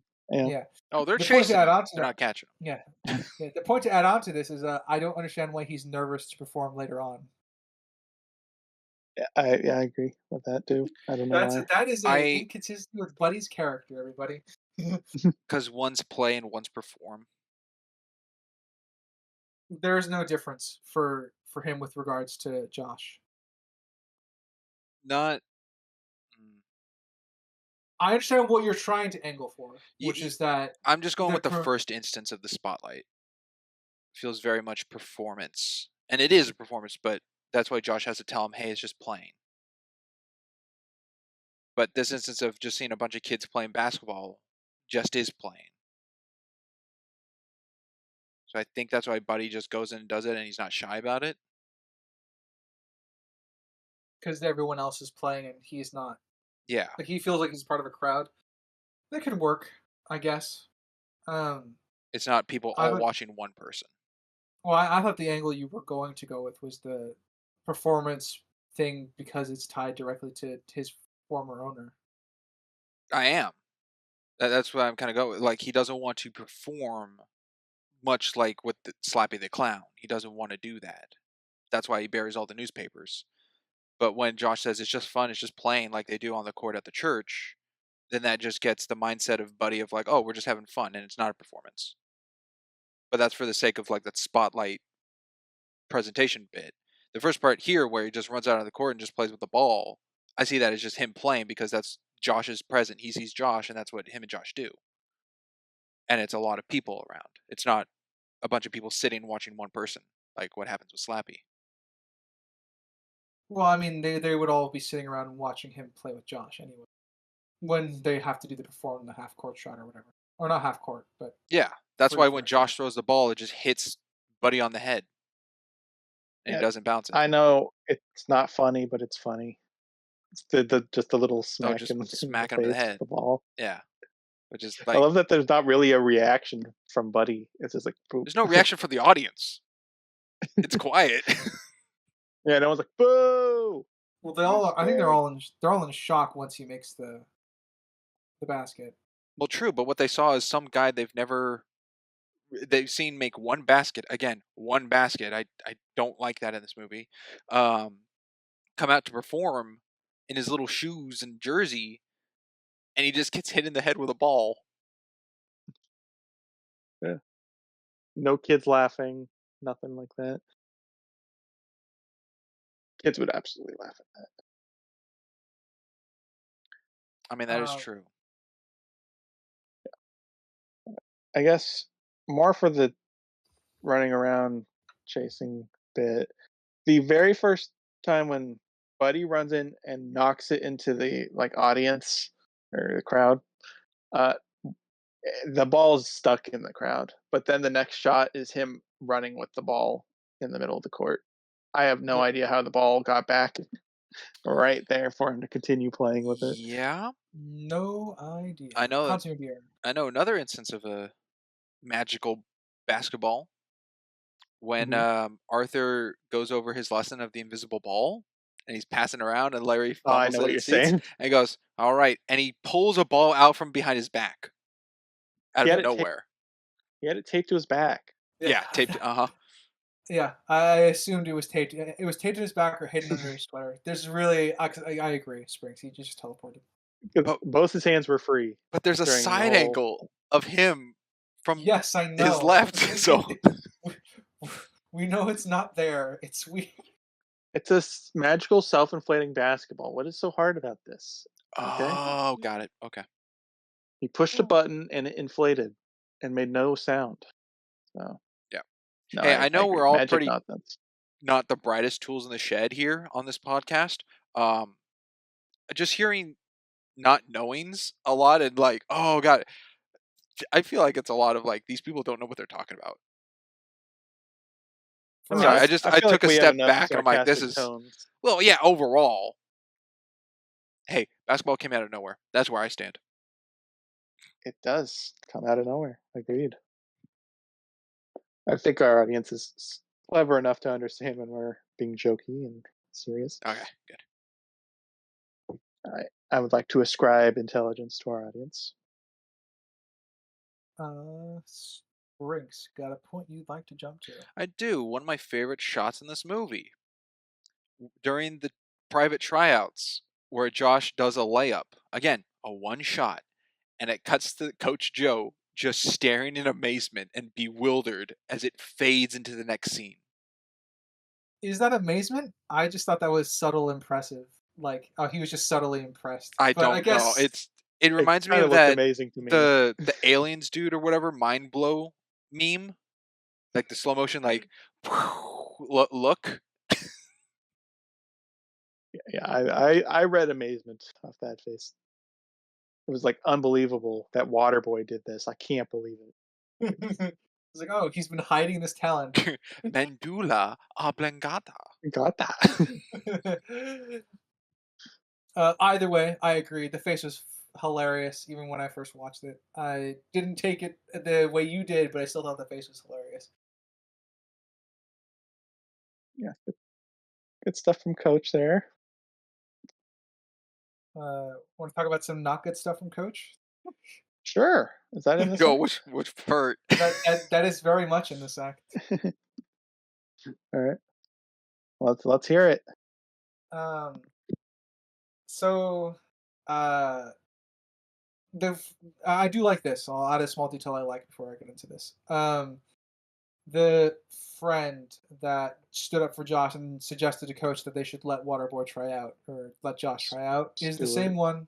Yeah, is the same one who is the one that gives him the good luck banana peel and orange peel. Like he has all the good luck charms, pretty much. Um, he wasn't doing so hot in this game as he was failing to catch the ball. That is Uh, shown, right? We see Stewart that drop the him ball. we see him drop the ball once, yes. Okay, it's a detail I didn't catch. Oh yeah, we saw him drop the first one. We didn't see a second one after Coach warned him, "Don't do it again." Okay, Yeah, but it So was kind of implied that he was, on the tired end, and that he didn't just like bench him because that's what you do when your players are yeah. tired and can't get their arms up. You fucking bench them so you can swap them out. Anyway, that's just me being annoyed. All this is set up for us catching the coach being quite abusive. he's just being hands on with his training. Uh, No. bad Stewart words. Stewart should be able to catch those. Bad terminology there. He should be able to catch those, but no. What Uh, do we think of the twist, everybody? It took a turn I Unexpected. did not expect. Yeah. I do like that immediately after we learned that. Oh yeah, he's fired. He's gone. Yeah, I like how the principal handled it though. She didn't like freak out. She's quite That's enough. professional, Yes. Yeah. and then cuts away. He's done for. Yeah. Larry's dad is replacing him, and then Josh is like, I got a better alternative than Josh is dead. Not Josh is dead. Larry's Larry's dad. dead. Man, it'd be really weird if Josh's dad was coaching this team. Hey, I'm back. Here to coach for this team. Yeah. Turns out I was just MIA, not KIA. This. So I'm trying to think if Regular ghost of Christmas past right there.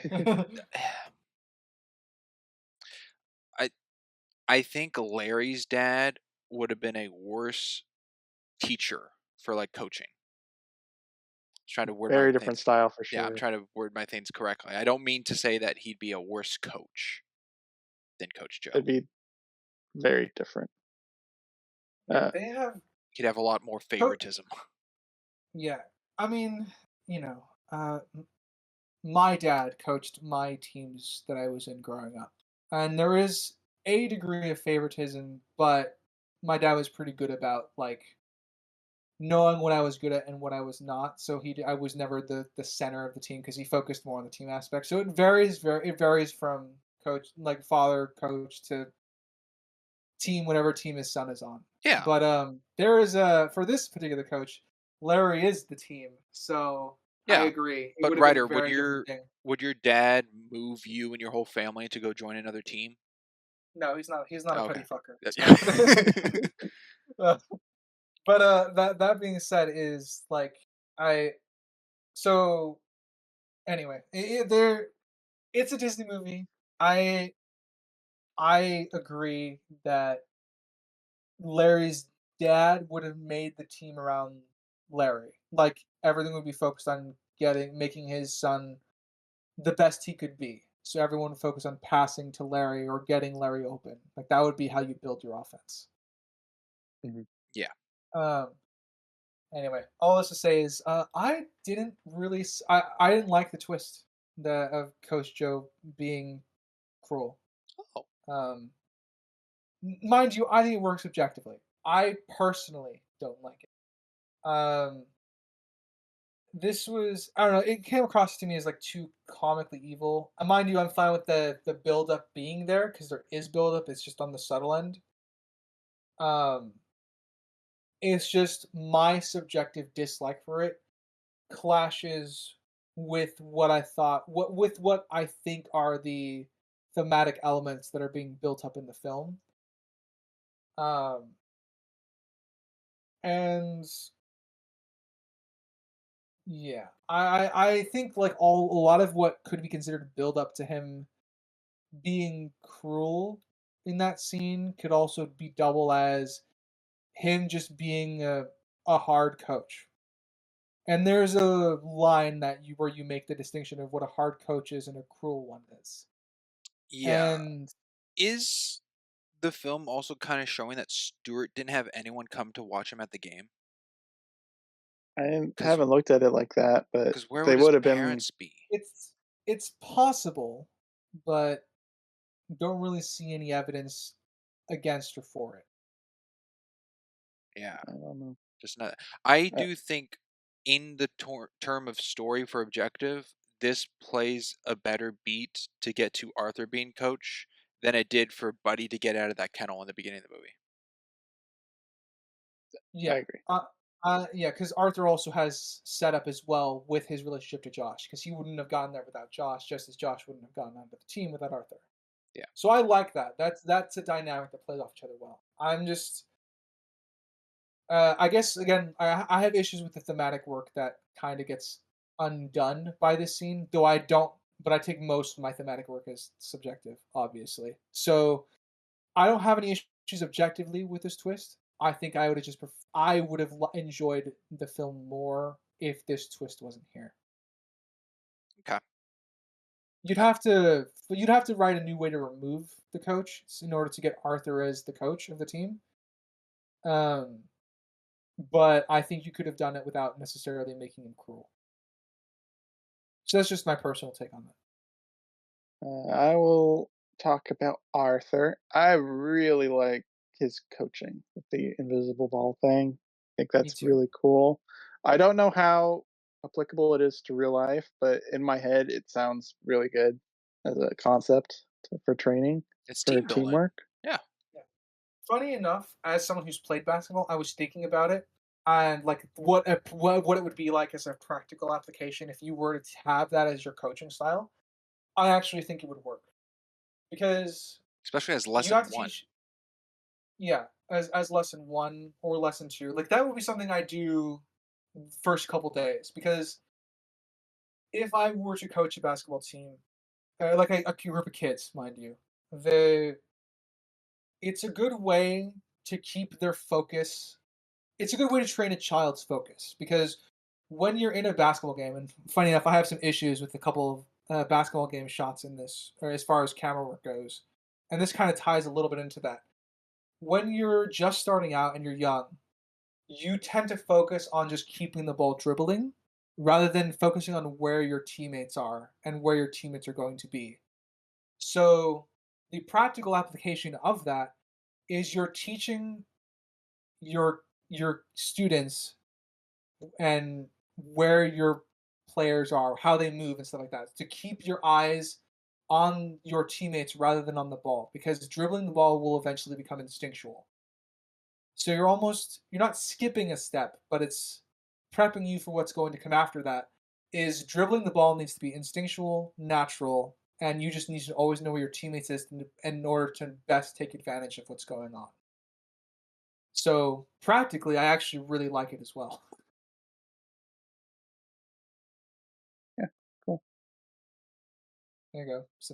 Some writer lore on being a basketball player. Yeah, that helps because I don't watch or play basketball, so how the game goes in this I don't know. Yeah. Best sport I got is Funny enough. baseball, and we already covered that. Yeah. I didn't see any traveling. Yeah. The It was called one. out. Yeah.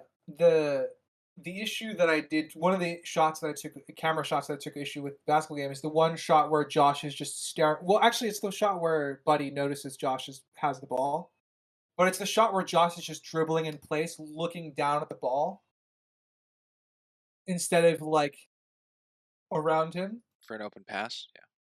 Yeah, not necessarily for an open pass, but what you're supposed to do when you're dribbling is instinctual. Is you're supposed to look down your opponents, try and feel like how they're going to try and block you, where they're going to try and take the ball from you, and how to get around them, etc. Where your teammates are.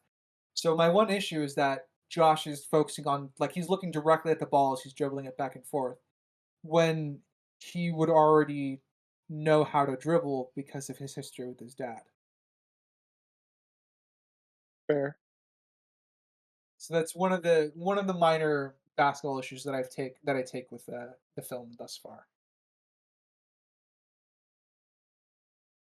Okay. I have a weird niche, I guess. No, that's fine.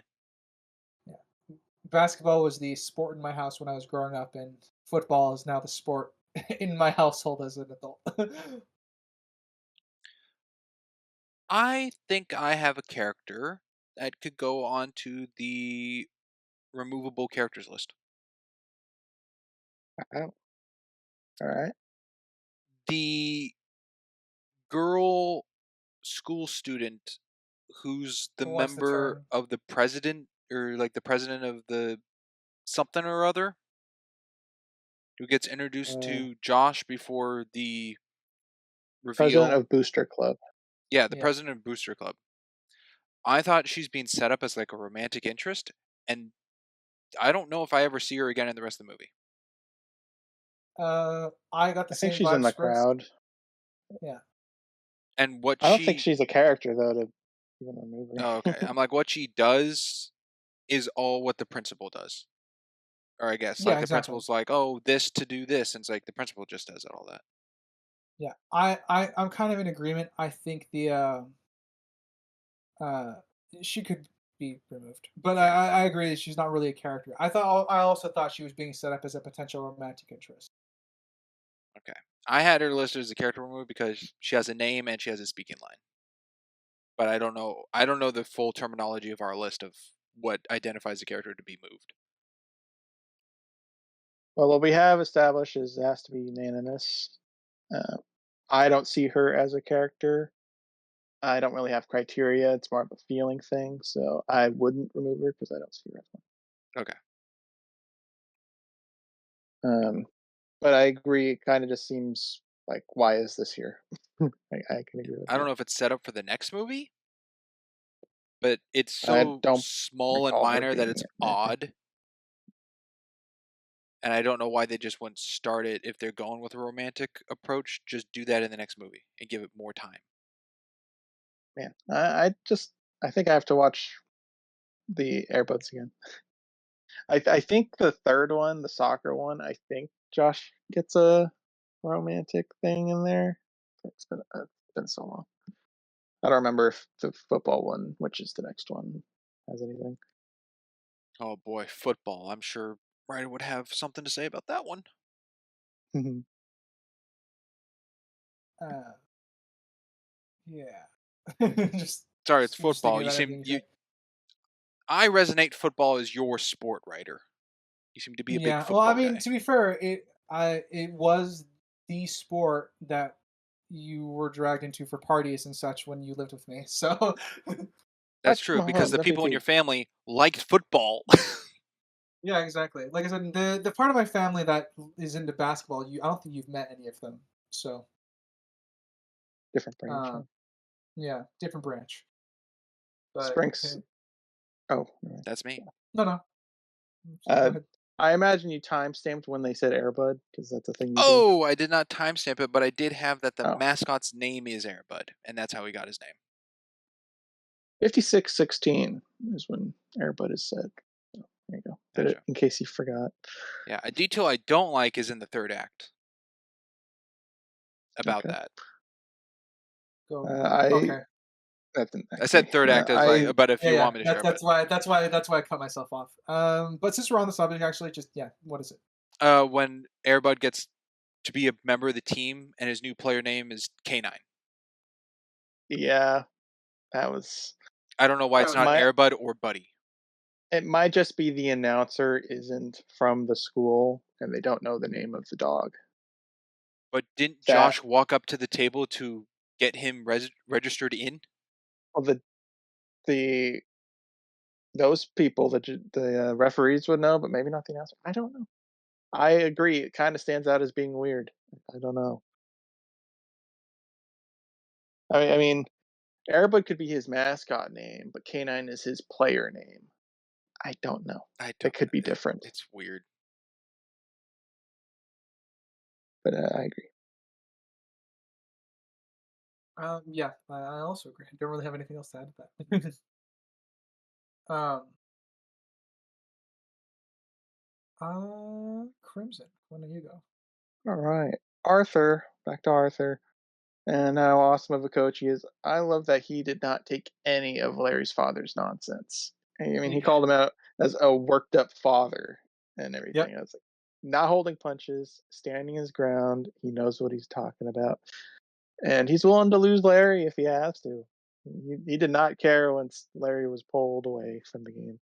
And he's like, I'm gonna run my team my way. So that's very much what coaches do. Yeah, had some integrity. Good stuff. uh, I also, funny enough, have stuff to add on for Larry.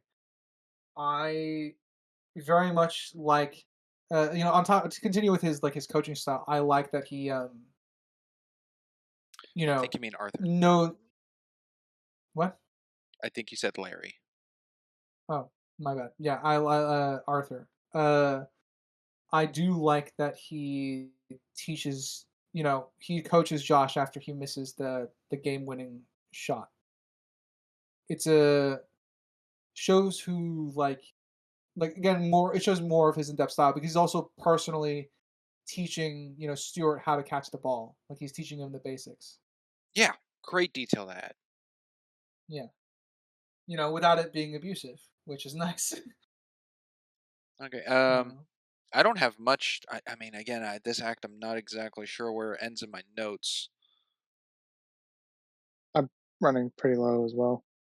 all right. Well, Crimson, why don't you throw out one of your last ones, or Right. go just rapid fire through them if you want. Uh, this ends with the training with Josh. Yes, so that's part of this Yeah, act.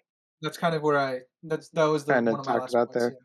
Yeah, yeah, Yeah. I guess to tack on there, I do like how he involved Buddy with the talk because this is Airbud. So it's nice that he's involved. He knows that Josh will pay attention with Buddy involved. It's kind of a booster. And his point alone of saying, look, the dog only cares about the game, not about him. It's about the game, which is a team game. So it's just he knows his players' strength and weaknesses. Jeez, English. yeah, English. Yes, I can. No words, can I? Yeah, I've been there. Yeah. I got a point I'll jump to. I'll jump back to when before Josh signed up for the tryouts, when he's sitting out there with Buddy. He's like, wish my dad were here. He would know what to do. I kind of wish that scene was a little bit longer, to let us kind of sit in it. But it leads to I guess Buddy scoring in a convenient manner for uh, Josh to notice, because Buddy hits that ball like at the perfect angle to get a score. I I wish there were more shots of showing Buddy not being a perfect shot. Yeah, like he was still missing some. Yeah, every shot he makes lands, Yeah, even in practice. I don't quite like it. I Well, think if I were to have him miss a shot, I would have changed. It would change the score of the game, but I would have him missing one of the three throws. So Josh has to make a three to tie or win the game. I guess my counter to that is an issue I had earlier that I didn't bring up was why did Buddy just now score? Because at the point he Yeah, scores the first net, a lot of time has passed. He's cleaned up the court. They've been doing it for a while. That's the first time Buddy's scored. So he yeah. could have missed a lot. It is reading into it because we don't see it or there's no dialogue. But we know that's his first time that Josh witnesses it, and time has passed playing with him. So there is an area of where he could have been building up to scoring, and now he's just really good at it. Yeah. It would be interesting if they were both practicing together, and that there was they both went on the training arc of making the basket. So, yeah, I think I'm in agreement, Springs. I would have liked to see him miss a couple, Yeah, or at even least during one. practice, like outside the church and all Yeah, that, yeah, because it really just shows that Buddy's a perfectionist and lands every shot. yeah. It's not like he has a super gene that that makes him good at sports. Oh my goodness! Interesting thing that you're referencing again. I know, right? Hey, Maybe it's I in have more universe. issues with the yeah. Maybe I have more issues with the preceding films or the succeeding Maybe films we'll than have a this Twilight one. scenario. No, Um, but I think I'm out. So if you got a last one, Crimson, feel free to throw it in.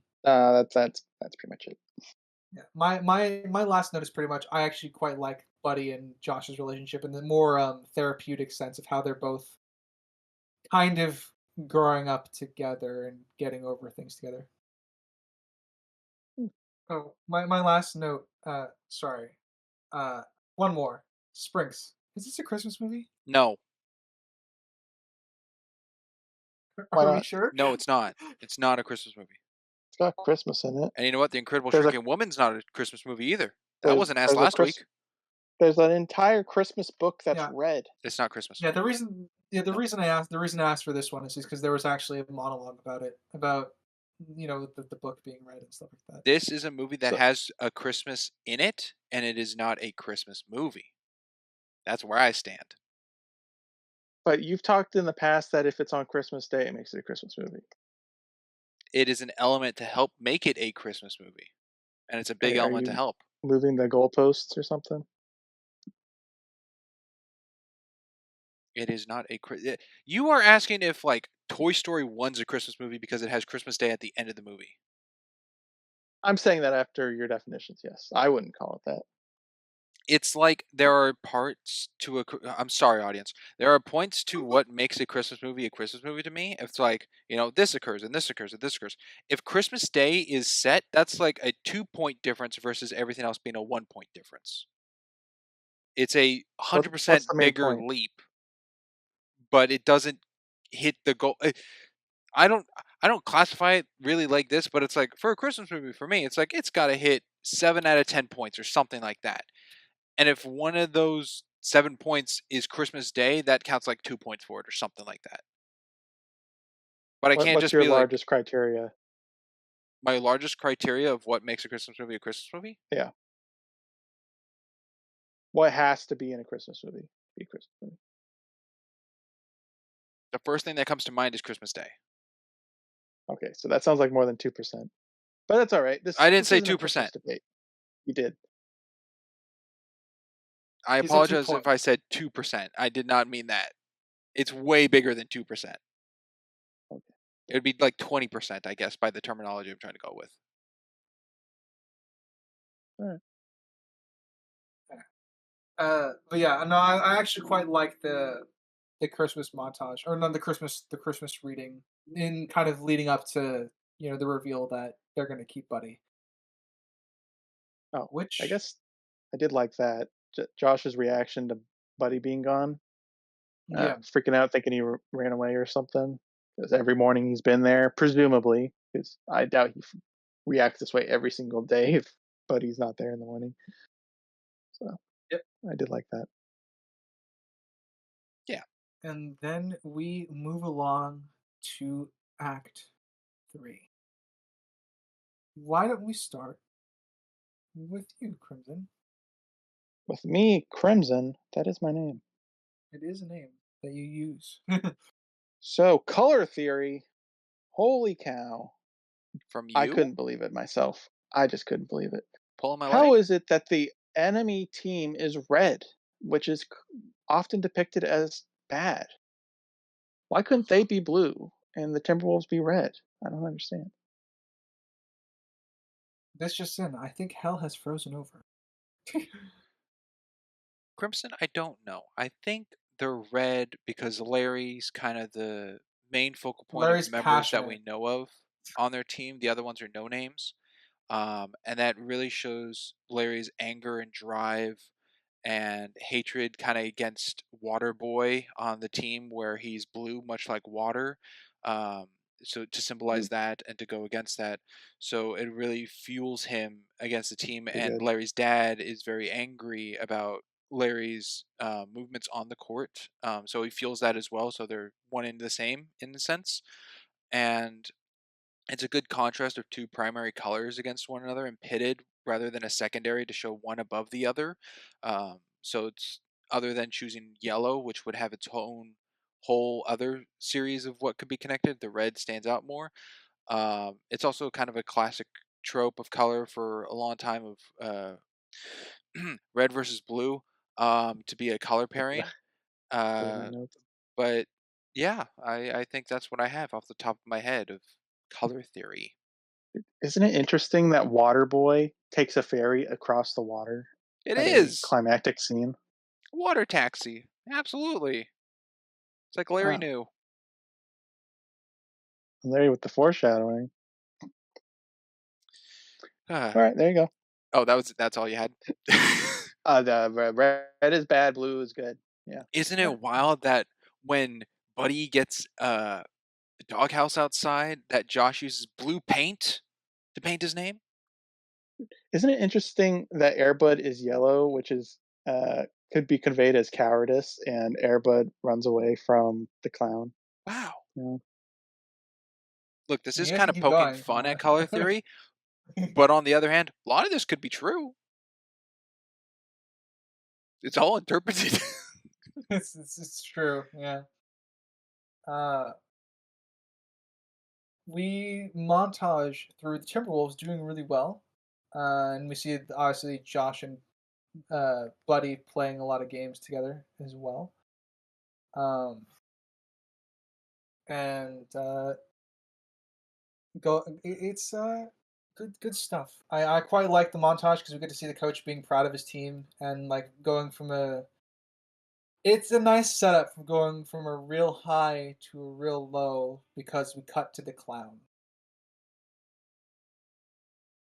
Yeah, which obviously implies his reintroduction to the story. yeah, because he wasn't there in Act Two at all, right? Our No, Act he's Two, not.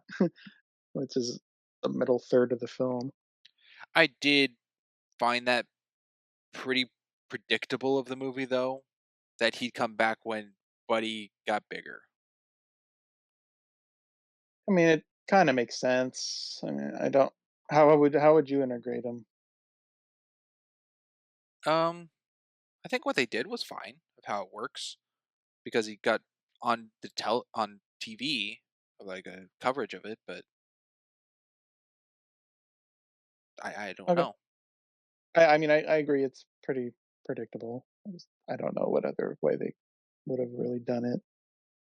That would have been as It's believable. better than him Slappy being at another kid's party without the dog. And they're like, "Yeah, your dog plays basketball now," and that's how he realizes it or something. That would be so funny if it was that blatant. I saw your dog playing basketball at the local high school. Uh, that would be horrible.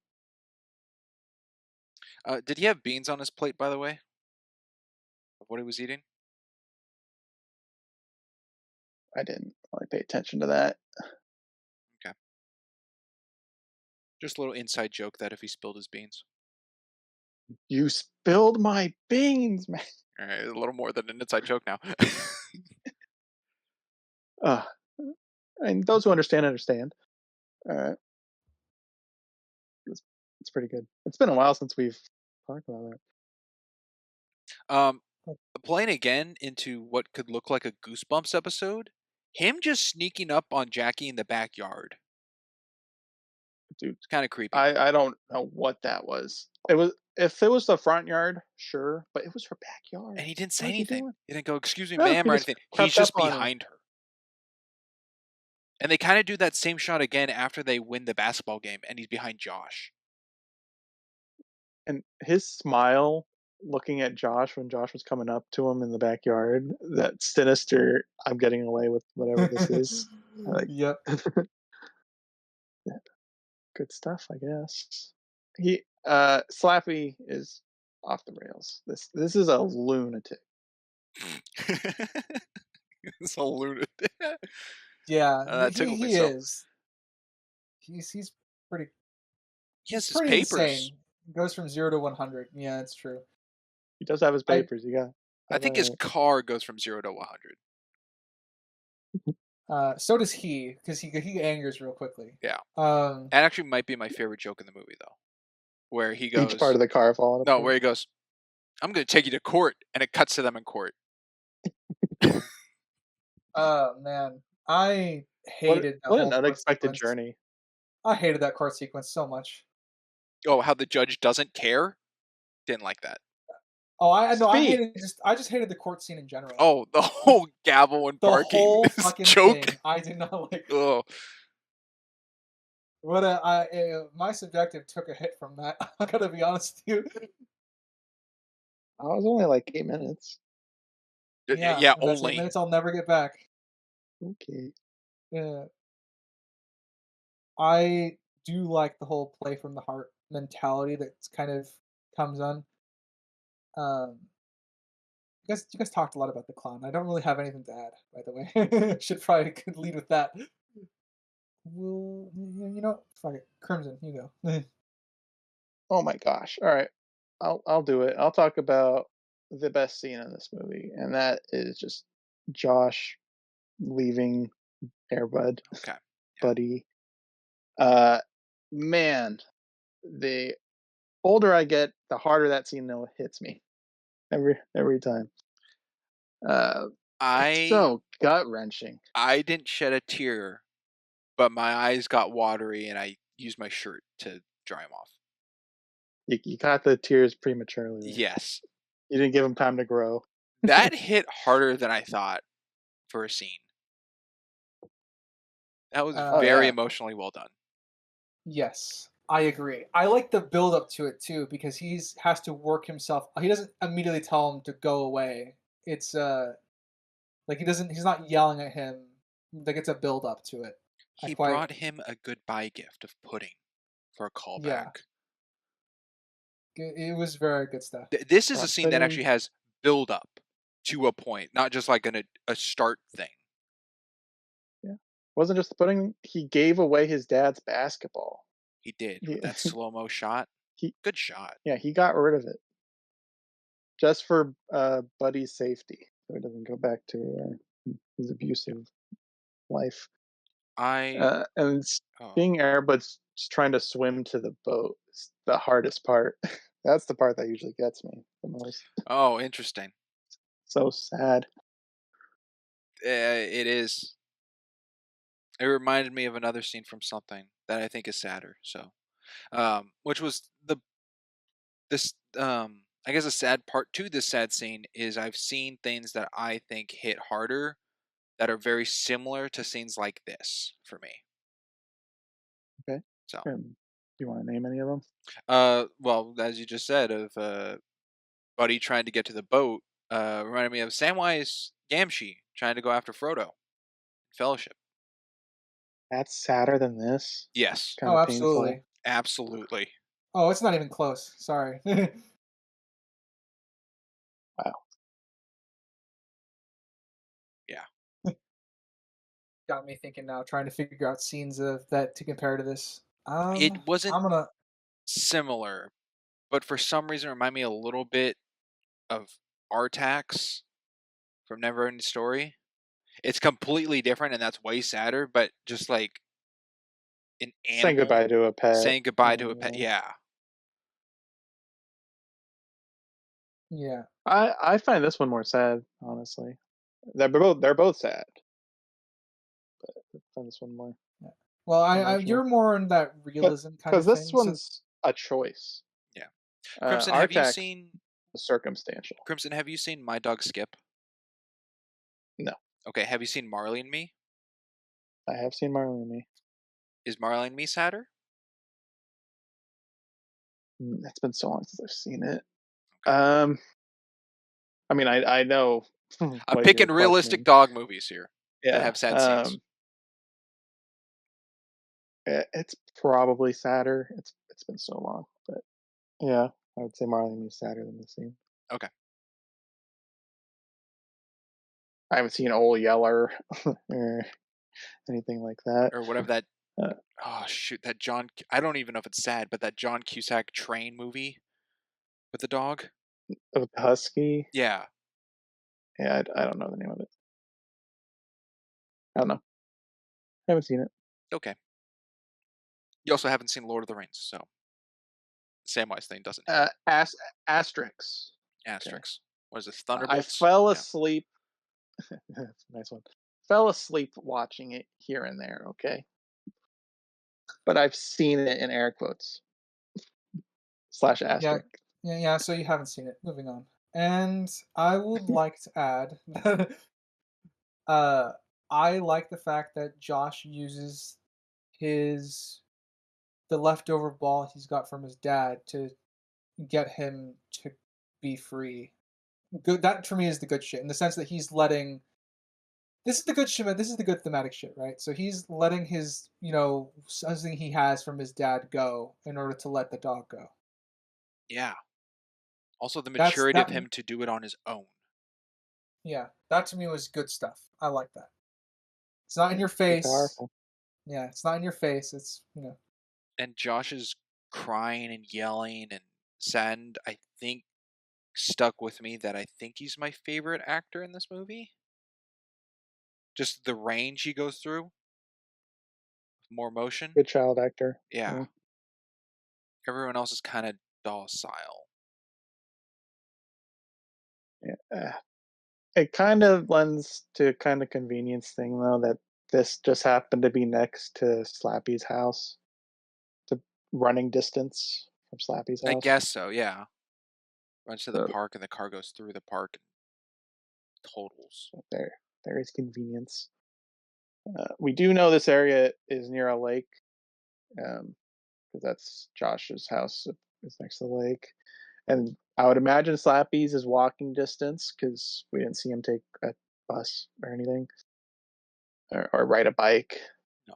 I What we do see guess is they're though close, which is also lucky. when they leave Slappy's house, they run away from the camera, which is facing, I guess, the left. So they're running up that road to get to the park, and the water taxi takes them downwards.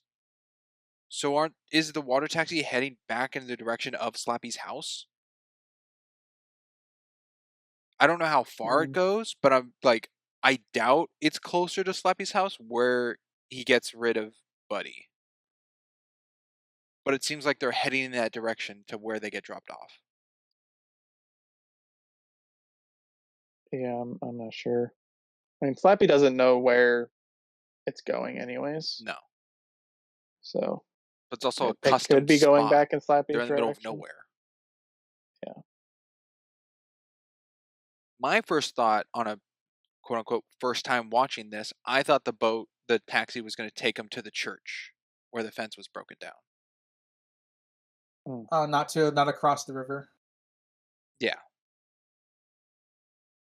Yeah. It does leave it's not an impossibility that they're obviously the dog found his way back. But it does leave a question, some question in my head geographically of how the dog managed to do that because I don't think it would have swam across considering. No, I think it just went around the lake. But Yeah. I don't know if that's a shorter distance that where he was with the kennel to the house. Because then he shows up in, the bushes outside the church. Is that distance closer or farther than a bit around the lake? I don't know. I will say that's a pacing thing I don't like of this movie, is that there doesn't seem to be a really good amount of time of breathing room from going to this deep sorrow of getting rid of Buddy to then the final game, which I think was a hard cut a bit of tone, and then Buddy's there. It didn't seem there was a lot of like Josh actually dealing with Buddy's gone kind of thing. Or trying to get his head in the game. There's no scene of him crying with his mom or anything like that. It's just now we're in the game section. Yeah, Stuart comes over and goes, "You okay?" And he like wipes his eyes or something No, like. he just looks sad in the locker room. Yeah, That's we don't need it. something like a flashback thing of someone making a basket and he like sees Buddy making it or something. Yeah, we can. I like I said, this film trusts the intuition of the audience, which I appreciate because not a lot of films do that. You know. Yeah, but the So pacing like of I that, like. Yeah, you want something a little bit more. I wanted a little more just kinda- breathing room of the effect of what just occurred of getting rid of Buddy. Yeah, I think the intention is you're supposed to get that with Coach Arthur. Because like when he mentions that I owe a lot to you guys, and we owe a lot to perhaps the dog that isn't here. So Yeah. there is. I guess I got that a little bit for me, but I can sort of see what you're saying is that you want more out of it. Yeah, it's not empty, but it's not. I agree. I think a little bit more would have done a lot. Mm-hmm. I wanted something more from Coach Arthur than teamwork makes the dream work. Like the idea of like playing and like I wanted them to come up with a team based strategy. Like what if they figure out a way to play defensively is they just exploit the fact that they're passing to Larry all the time. You know? I wanted an actual like strategy to come out of, we can do this as a team. So that it would still be you don't lose the theme of yeah, we're playing like a team and they're not. You amplify it by adding in, I guess, something more strategic with Like the double up on advice. Larry or something, double man him. Not necessarily double man him, because I think they would want to play into the fact that I would rather them exploit the fact that Larry is the only one on it. They don't need to double team him, but they could. My point is just like I wanted something a little more Designed than a blanket yeah. statement. Yeah, because it's like it feels very rah rah. Here we are. We're at the. He called a timeout for them just to kind of give them a pep talk. May as well. It's the point of the coach to come up with a strategy too. So I kind of wanted something team based as far as the strategy was concerned. I can see that. Okay. So a lot of Arthur in this final game is like, yeah, way to go. Yeah, that's how you do it. Oh, we'll get him next time. It's kind of generic lines. And same with the other team's coach when Buddy is there, like, cover the dog, cover the dog, cover the dog. He's tracking. It's the same. Traveling. There's nothing really distinct in this. Yeah. Kind Do of just you a generic basketball game at that point. could it? I don't know how long it's been since Arthur, other than the card to show, but like how long since he's played basketball. But he's seen a lot. I don't know if he's coached at all. He just kind of knows like he's been coached, and kind of I'm guessing knows what he would like if he was to be coached for the kids. But I kind of get the impression that this is his first time. Probably. So, a question I have It's not. is, oh, never mind.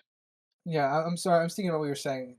It probably is his first time coaching, but because he would have had you know lots of experience still to draw on to kind of inform them and stuff like that. I guess would be Yeah, my. but also into Arthur's character that it seems because he's an engineer and janitor, he doesn't want to be in the limelight of being a coach or something because he's a basketball player.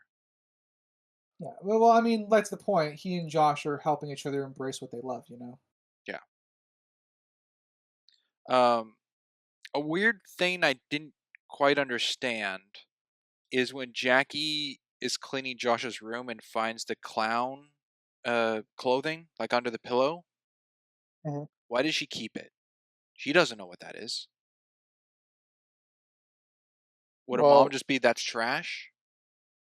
at this point, she knows that he was part of the clown act with Flappy. Uh, Oh, with the so she could flyer? see that. Oh, okay. Yeah, so she could be like, "Oh, that's buddies," and she puts it in front of the dad photo to be like, "These are things that Josh values from his past." So, yeah. Okay. That makes more sense. Okay. Uh, for Slappy, I do like the. Well, it's not very creative on his part, the old blue thing, but I do like how it shows how slimy he still is as a character. I mean, Oh, yeah. he didn't even name his dog, which you can kind of infer in the beginning, but it's pretty much The confirmed Hound. here that he didn't have a name. Yeah, um, he just referred to him as the Yeah. dog for the and the Blue. hound. It has But a now stage name. he just saw blue paint. He's like all blue. So, oh, good good little addition, I think, to make him even more slimy than he already was. Yeah, I agree. Very, very cartoonishly evil, but that's Yeah. kind of the point of it. It's funny he doesn't want his dog on a beer commercial, but wants to book Oprah or Jay Leno. Well, I mean, those are big platforms. Yeah. That helped give me more of the sliminess of him. Well, he has morals or whatever he said. Sure. Oh, What he ethics. That's what I got. Look, I got ethics. what he has is his No, no, ass being handed to him by water. no, no. Remember, ethics is the objective standards for morality. Morality is your subjective take. I'm just quoting what he said. He said ethics. Uh, but yeah, he. I mean, when he was at the birthday party, he was stumbling, falling around. So him with water makes sense. He's slipping, Oh, the stumbling water's around. beating him up. It's Oh one of those yeah. cartoons where the water's shooting and it's layered on top of the person just spinning and tumbling, but they're not moving. Uh-huh. That's what it just looked like to me. Just this cartoony act. And I'm like, this is wild. Because it cuts Just need, back to like we 4 different angles of it. we just need a slide whistle. Yeah. Yeah. Let's see. Something I didn't like with Arthur is his implementation at the court scene. It just was so weak Oh, sauce. oh my god, Let the I dog hate decide. It's an everything in that adult. court scene. Your Honor, I have an idea. Let the dog decide. I Whoa. You're Arthur from the Knicks. I saw your game back in 56. God, I hated everything about the court scene. I cannot stress to you enough how much I disliked Was there a everything jury? about it. No. Okay. No. I'm like, I don't Well, I remember mean, seeing a jury. this was civic. Yeah, this is I Uh, guess this is a civic Oh. dispute. Yeah, But so it's just a judge for that type of thing. I don't like that the clown represents himself. It's just more As a clown. cartoony. In makeup. Yeah, it's just He gave a in makeup. reason. It's just more It's just yeah, and it's not a good one. And it's just more cartoonishly stupid evil. Even though we got plenty of it, it was jumping the shark for me in this scene. I He don't know can't if I afford have a an lawyer. yeah, I don't know if I have an objective issue with it. I could not stand it subjectively. There was nothing about this cartoon I remotely liked. I actually here we go. The one bit of the scene I liked was so fucking rushed and cut short, and that was when the mom was about to get into like how much Buddy has helped her son. Yeah, Yeah, but that it was still good. seems like a fake act to the judge kind of play. Yeah, that's the thing. It would have been, I think, a very powerful scene if they let Jackie's actress like if they gave her something to work with, I guess, in the Yeah, scene. she sounds Because sad, but her face looks happy. Did it? I no, I interpret that she's trying to keep it together, like she's almost about to break down. That's kind of how I interpreted that. And like I said, I don't need her to break down, but being on the verge of it and having to give a monologue about how important Buddy is to her son, I would have loved to hear that. But they just kind of don't, and that was the only thing I had hanging on to that scene for, and it was gone in an instant. Yeah, okay. Let's see, what have we got? Going back to the basketball game, we just left it. Larry, being a real player, and just hitting the dog, shoving his face or whatever, Oh, getting a fouling foul. him. Yeah, I was like, okay, Larry, you're good job. You're not afraid to hit a dog. But what I didn't like was when Buddy hit him back and didn't get a foul. Agreed. That Yep, I did not When like. Larry got hit in the nads and he fell down and no one cared, that's not yep. fair. That's not good sportsmanship. That's not good sportsmanship. The refs are biased. They were not covered. My I thing about refs is if you're gonna call it for one side, you call it for the other. I don't Eh, expect refs to be explicitly considered on every single rule because it's very difficult to do that. But be consistent with yourself. So if you call something for your team or one team, you call it for the other. I saw a little biased when they do the toss up, whatever it's called, of the two teams in the middle and the ref has the ball. When he throws it up, he angles it towards Buddy. Yep. I And mean, that's not fair. also, they have to bounce the ball to him for the free throws. yeah, that That is an additional thing. yeah. Mm. At least That they is acknowledge that it is though. Like they special have to talk. treatment That is to a special treatment, player. but they do not like. What do I do? It's like just toss him the ball. I I do mean, I like would that imagine Josh. that's not in the rule book, I guess. It's good that the ref is tossing it, and it's not like another person. So it's the most Yeah. regulated, even. But Yeah, I do like the what's it called? I like the. No, never mind, it's gone. Oh well. Oof, just like that. oh poo. Yep. Uh, there's a weird camera usage that I noticed at an hour 4:50 when Josh is in the back of the church. I think at night to check on the pudding cup that he left out to see if Buddy would return. That's all handheld. I don't know if it's an afterthought that they're like, oh, let's go back and film this kind of thing, or Probably to mimic the sense of sadness or dread, the uneasiness of a moving camera. okay, Hmm, that can definitely be seen from it. what was I? Darn it! I had a decent point. Oh man, you We're got losing. ridered. We're I did. losing stuff left and right. Got it. It's back. The bad luck that the Timberwolves have. Half the team got chicken Oh, pox. One got booted for too many fouls, and then two got injured They from each hit yeah. their other. heads and they're being carried off like their legs don't work. And by the way, they're also jumping up and down every time Buddy scores. So I think they faked their injuries to get out of the Yeah, game. They're too tired. Uh, which Larry didn't get pulled, so what are their excuses for being tired? But they're not So like God incarnate Larry or whatever the fuck yeah, that he's supposed to you're be. right. Top tier Larry. So very, very bad luck for the Timberwolves. Yeah. I did appreciate Larry um, complimenting Josh on a good shot. I He got a character growth. I don't know how or from what, but he got it. Yeah, it's very small, but I guess I appreciate it because I obviously would want more, but for what this film is focusing on, I think it worked. I can't wait to see where they take his character in the coming films. Yeah, I know where it hits in the fourth one. Larry. Stewart was in Seventh Inning Fetch. If you guys recognized him, Is that the guy who got pushed against the glass on the bus? yeah, Yep. yeah, his friend. Wow. Yeah, it's his friend Stewart. Yeah. Yeah, I did reference in that one that he was in the first one. I believe the other ones. I guess I'm happy for that consistency.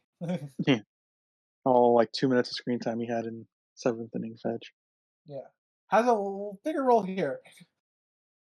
A little bit. Interesting. Yeah. The winning shot that was made to do the game, very cinematic. Of just the Oh yeah. Yes. ball like teetering back and forth to get into the hoop, and Yeah. That happens in real life though. I can think of a bunch of shots that happened in real basketball that I can think of that are even more cinematic than that. yeah. But just like after the buzzer's called, in the air, basket made, winning throw. Yeah, it's a classic basketball trope for sure that they did. Or pretty much any sports movie. The Yeah. final point. Yeah. Uh, I do like that they did the exact same shots as the failed attempt he did earlier in that one Yeah, Is game. but yeah. with the addition of Buddy, which was nice. The It's thing about obviously supposed to draw you into the same moment. I didn't even bring up with the failed attempt. It was so far left of his throw. Mhm. It was like he was really out of this. This one, Him spot on, but nerves. yeah. I didn't like this because it felt like the lesson wasn't learned. The whole talk that he had um, from the first one was think about the team. Sometimes you got to pass. He did the exact same thing this time, but this time he made the shot. Well, he's having fun this time. He doesn't feel the weight of the stress because the Buddy's there. You know, at least that's the where that I would take that sort of implication. Okay, I guess you can take that. Yeah, As I he understand what has you're going fun for now. though. Yeah, like I said, you can. I mean, he does spend a fair amount of the game passing between himself, Buddy, and other people in the team, so he's already doing that. Yeah, but the whole talk he had with Arthur was in relation to the final failed attempt. Was you got to play with the team? You were thinking the wrong way there, more No, he says you got towards to play from yourself. the heart. That's what he said. I understand the team ties into that, mind you. I'm just get. Uh, oh, just didn't feel right. Arthur can It would have teach been more than one lesson, right?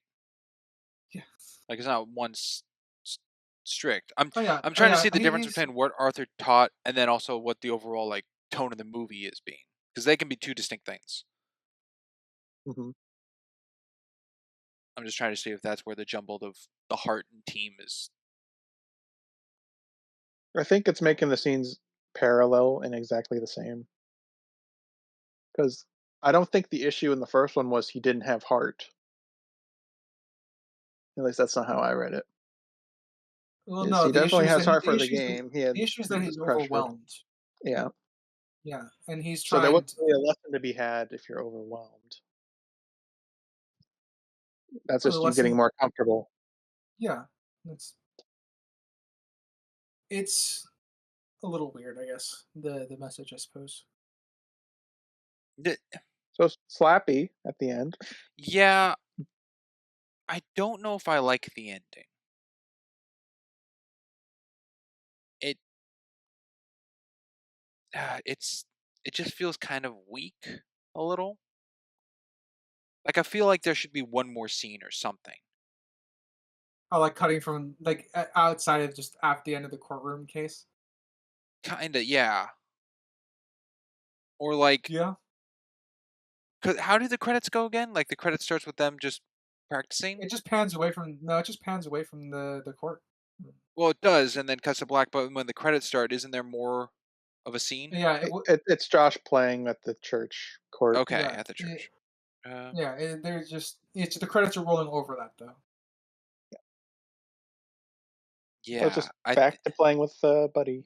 I think it's the credits start I don't like, I think. Because it feels like the end of the movie was that pan out, and then the credits roll with something over it. I think I would have preferred it if it cuts to them practicing, and then, like, I don't know, 20 seconds into them, like, just playing in the court, then the credits start rolling. It's kinda Well, it the sounds same like the thing. same thing without the credits rolling over it. Yeah, the same thing kinda happened in Big, for the credits of that when we covered it, like, he turned and it cut, and then it goes to him and his friend walking down the street with their bikes, and the credits are rolling. But I feel like that one gave pause, and this one There was didn't. time to breathe. Yeah, because this one we just see them hugging and then the crowd panning away. But to me, it doesn't really feel like a. It's a hurrah! Yeah, he got the dog, but I don't know. Something about it didn't like hit with me. It's not that it was abrupt, but I don't know. Mm. I think I just wanted I more don't from it. know. What if it was like them holding the state trophy for basketball or something, and have a team photo, Buddy, about that.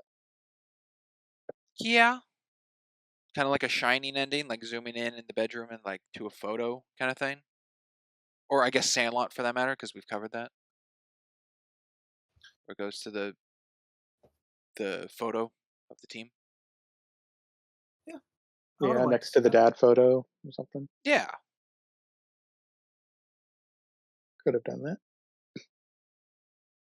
The tug of war between Slappy and Josh, I think, was okay.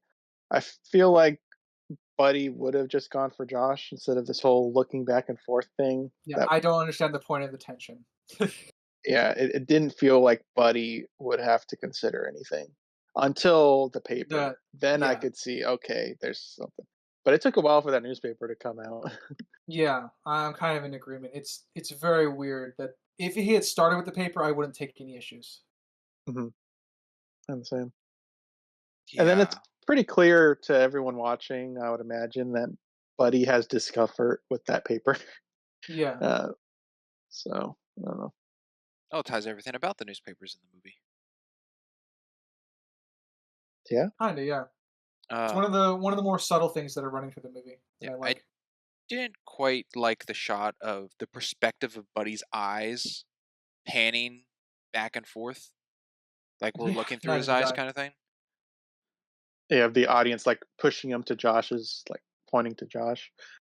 Um, yeah, I don't think it's bad, but it's a it's a choice. Well, if they wanted it to be Buddy, they would have changed the colors. All right, let's that would just not be visually consistent or good. But yeah, Slappy getting carried away that was a bit by funny. stuff. It's interesting. Suppress the The clown. Was Yeah, it's okay. But I agree. The ending as a whole is kind of eh. I'm kind of with lackluster. Ryder that the whole court Isn't stuff so good. is not the way I would have ended this film. Yeah, I think they honestly should just carry through the emotion of the basketball game somehow, because that they had essentially completed what they wanted from that.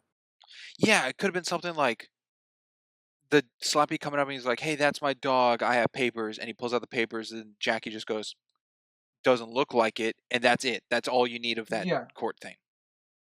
I agree. That's all you would need. Yeah, and then they're like holding up Josh, the whole team, and like, yeah, and then Buddy jumps up and slow mos, and Yeah, I would have ended it. I honestly would have ended it in the gym, or if not at the gym, I would have ended it. I would have kept the emotional high there. Shockingly, cut out everything at the court scene because I fucking hate it, and then moved to them either playing ball together like one last time during the credits as we have it, or them getting into their room together. Yeah, or show the paperwork, and she's like, I don't see paperwork. And then he tries to physically take Buddy, and then like, what if Larry comes in and tries to grab Buddy from him? And that would be a good Larry little the thing for kid. Larry.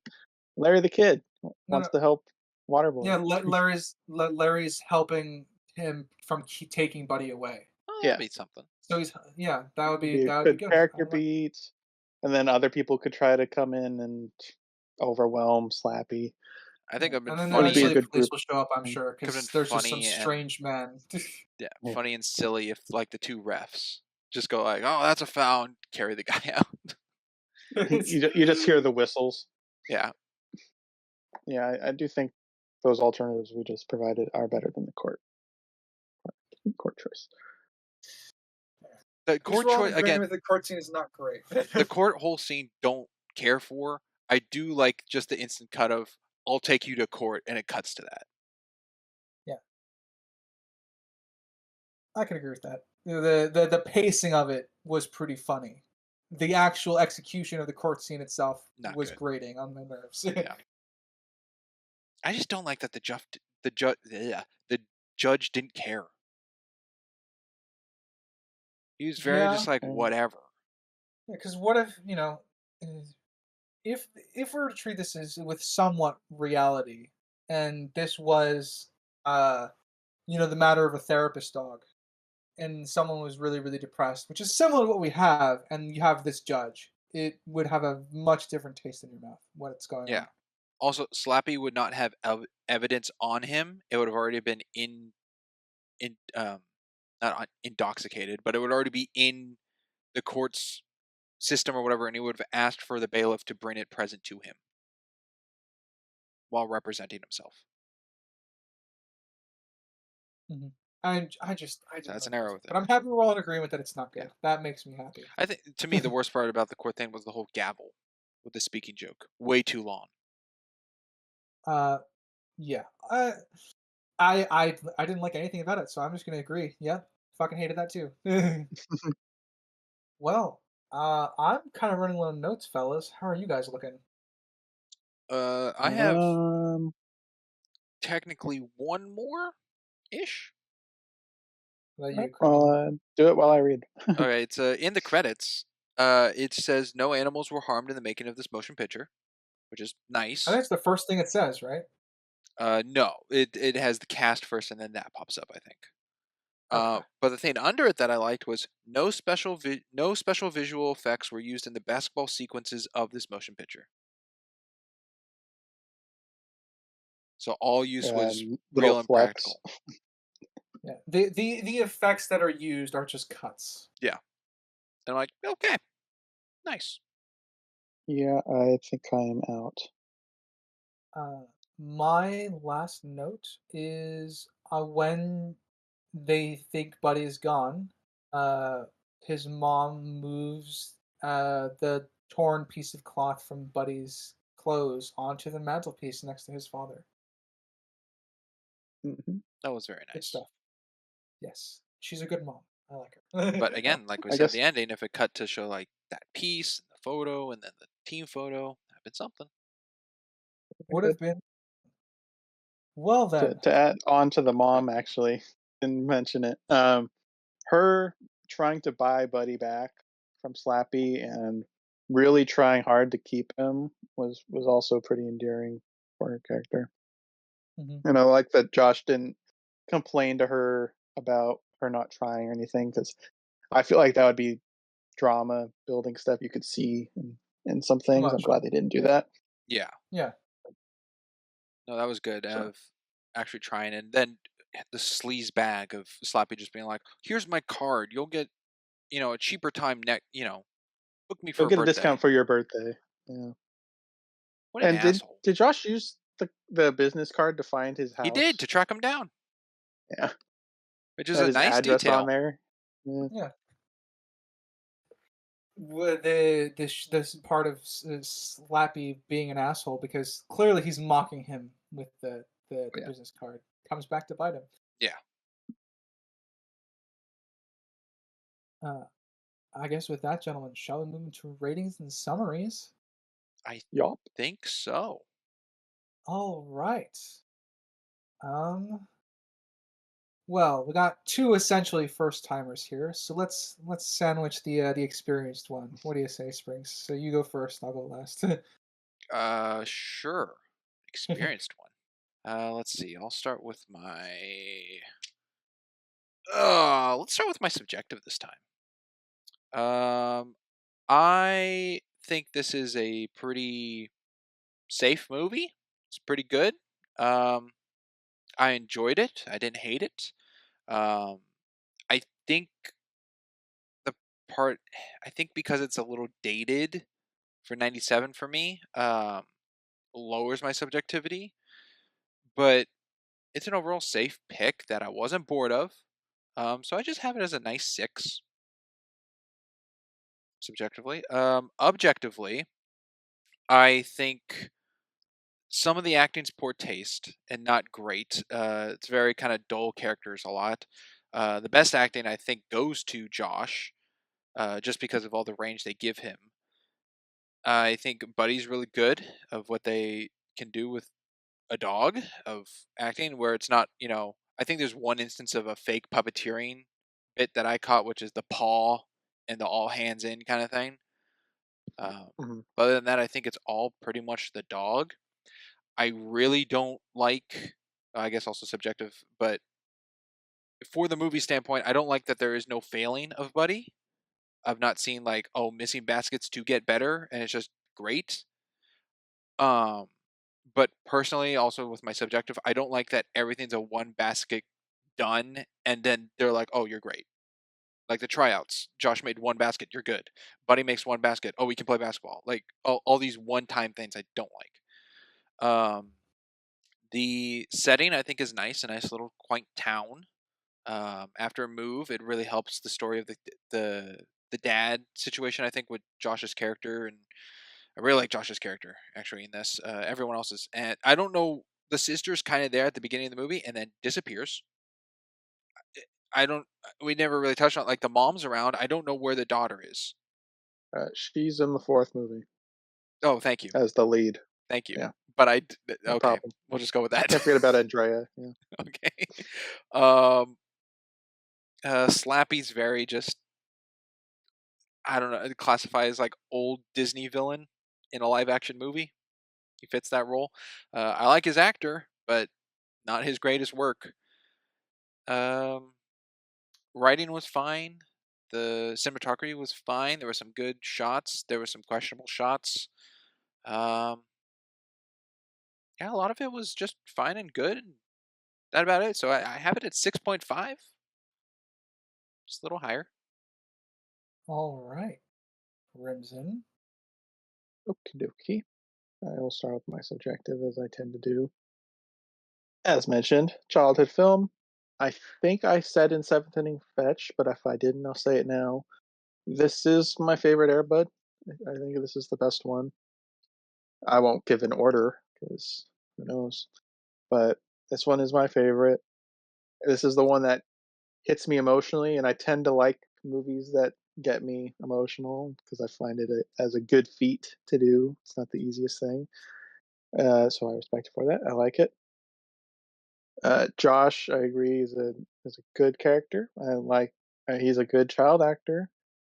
Nothing in this movie annoys me.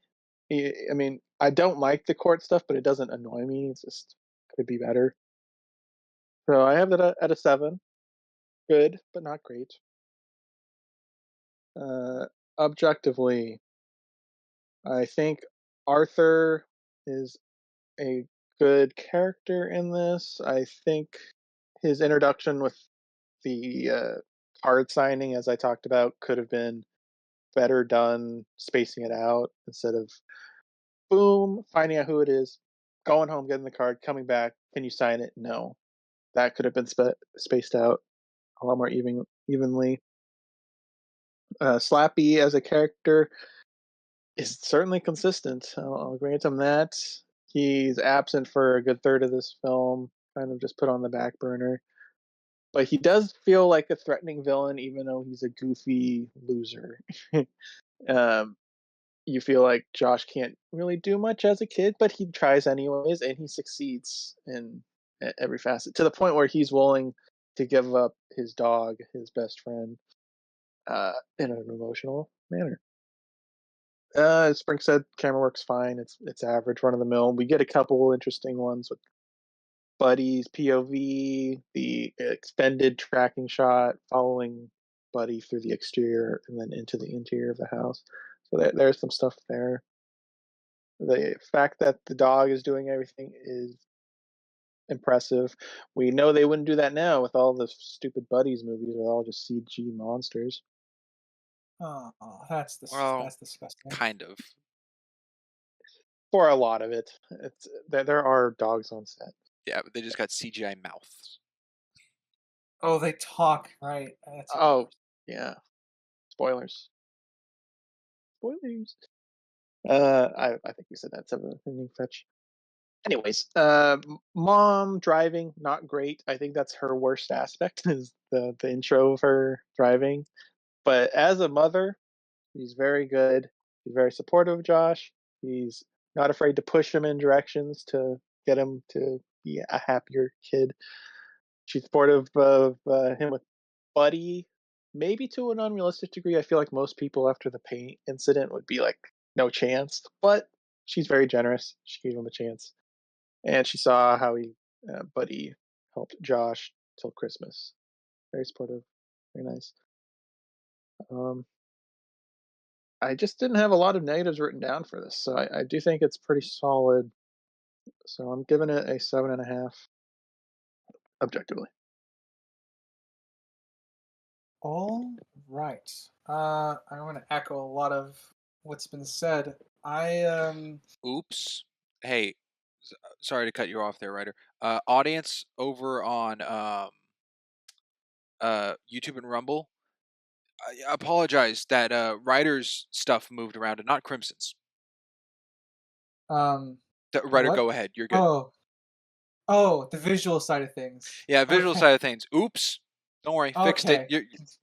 Confused the shit out of me for a second. I was so lost. Sorry, visual only. Sorry, audio audience. Anyway, writer, proceed. Okay. So, I'll start with my subjective as well. This was a fun movie. I'm kind of happy I watched it. I definitely enjoyed it more than Seventh Inning Fetch. And I'm happy you recommended it to me, Crimson. It's a movie I should one day watch. Because it was good. I enjoyed myself. It's not really the kind of films I typically go in for. So I was surprised how much I was enjoying myself. I liked a lot of the thematic elements at work, even though it was kind of undermined by a few character choices. But I didn't necessarily find those character choices to be out of character, so I don't have any real issues. Other than my subjective took a little bit of a hit regarding that. But I think if I were to pick what did the most damage to my subjective, it was the courtroom scene. I have objective issues with it now too, but I think subjectively it was just really bad choice, I guess, to way to end the story. And at least with how they executed it. So, subjectively, I'm at a solid 7. I would watch this again. I'd recommend it to people. Pretty fun. I'd definitely do it again. Objectively, to echo a lot of sentiments, I think without echoing a lot of sentiments, I think there's a few nicks to almost every character here where things are questionable as far as motive. The mom, being a bad driver, but still being a good mom for most of the film, pretty much all of it. I think Arthur has some nicks here where some stuff could be better with, driving behind his character. Some things could be better explained. The pacing, I think Crimson pointed out with the reveal of who he is, like he's an NBA player, and dragging that out a little bit more. Slappy, serviceable character, wasn't amazing to me, but did his job. again, coming across as threatening as needed. Josh is probably my pick for best character. Like everyone here, I think the actor did a great job portraying the kid. I think the kid was really well written. That's not something you find as a like a you don't find that pairing very well for kid characters, which is the actor or actress is doing a great job. But also they are given material to work with and have to show a lot of depth of emotion. It's not something you see very often. And Josh conveys, I think, the highs and lows of his state of mind very well because there's a lot asked to him. He's got some, he's still recovering from what happened to his between him and his dad, and also he's got to go on a journey to kind of get better. So good character work all around, I think. So got some world building issues, got some plot issues, but this is still a solid film. And I think I've settled at an 8 objectively. Don't find much to be wrong. Hey, yo. A pretty And decent, safe movie. yeah, Yeah. uh, yeah.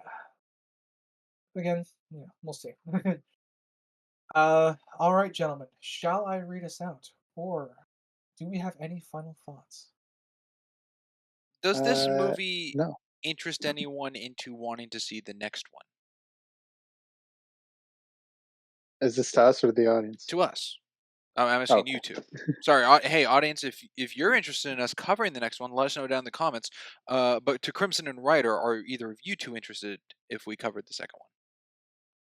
Not I wouldn't be really. opposed to it, but it's not something I need because I've already seen them a long time ago. And no, I was just recommended to watch the first one. And having seen the fourth one and the progression, I don't know if I'd want to see the other ones. You want to see the potential degradation? I'm interested for the sake that it's covering football. Okay, Maybe but when we do you're not maybe we'll do interested a in like the football season. soccer one. No. Even though, funny enough, I did soccer for many years and I've never done football, I'm interested in the football one definitely more than soccer. Okay. I can blame myself for that incident, I guess. Well, I guess so, but it's just more. I've seen definitely more football movies than soccer movies. Mhm. It'd also be funny to see how Buddy would tackle someone. Hey, nice one. Oh, never mind. I thought you were going with a pun, but then you made it literal. They're going to say how Buddy tackles football. Crimson, you were there, 4th and inches, buddy. Anyway, Ryder, you're good. All right. Well, audience, thank you for listening, whether it be Spotify, Amazon, Castbox, GoodPods, iHeartRadio, Podcast, and Samsung. And if you have to be on our visual side of things, join our PNG YouTuber slideshow on be it YouTube or Rumble. Thank you for watching and listening there. And if you, oh my God, this is, ooh, English Ryder. You want to Yeah. restart? Man, this ending's like a court scene. make me laugh, Springs. Give me a second.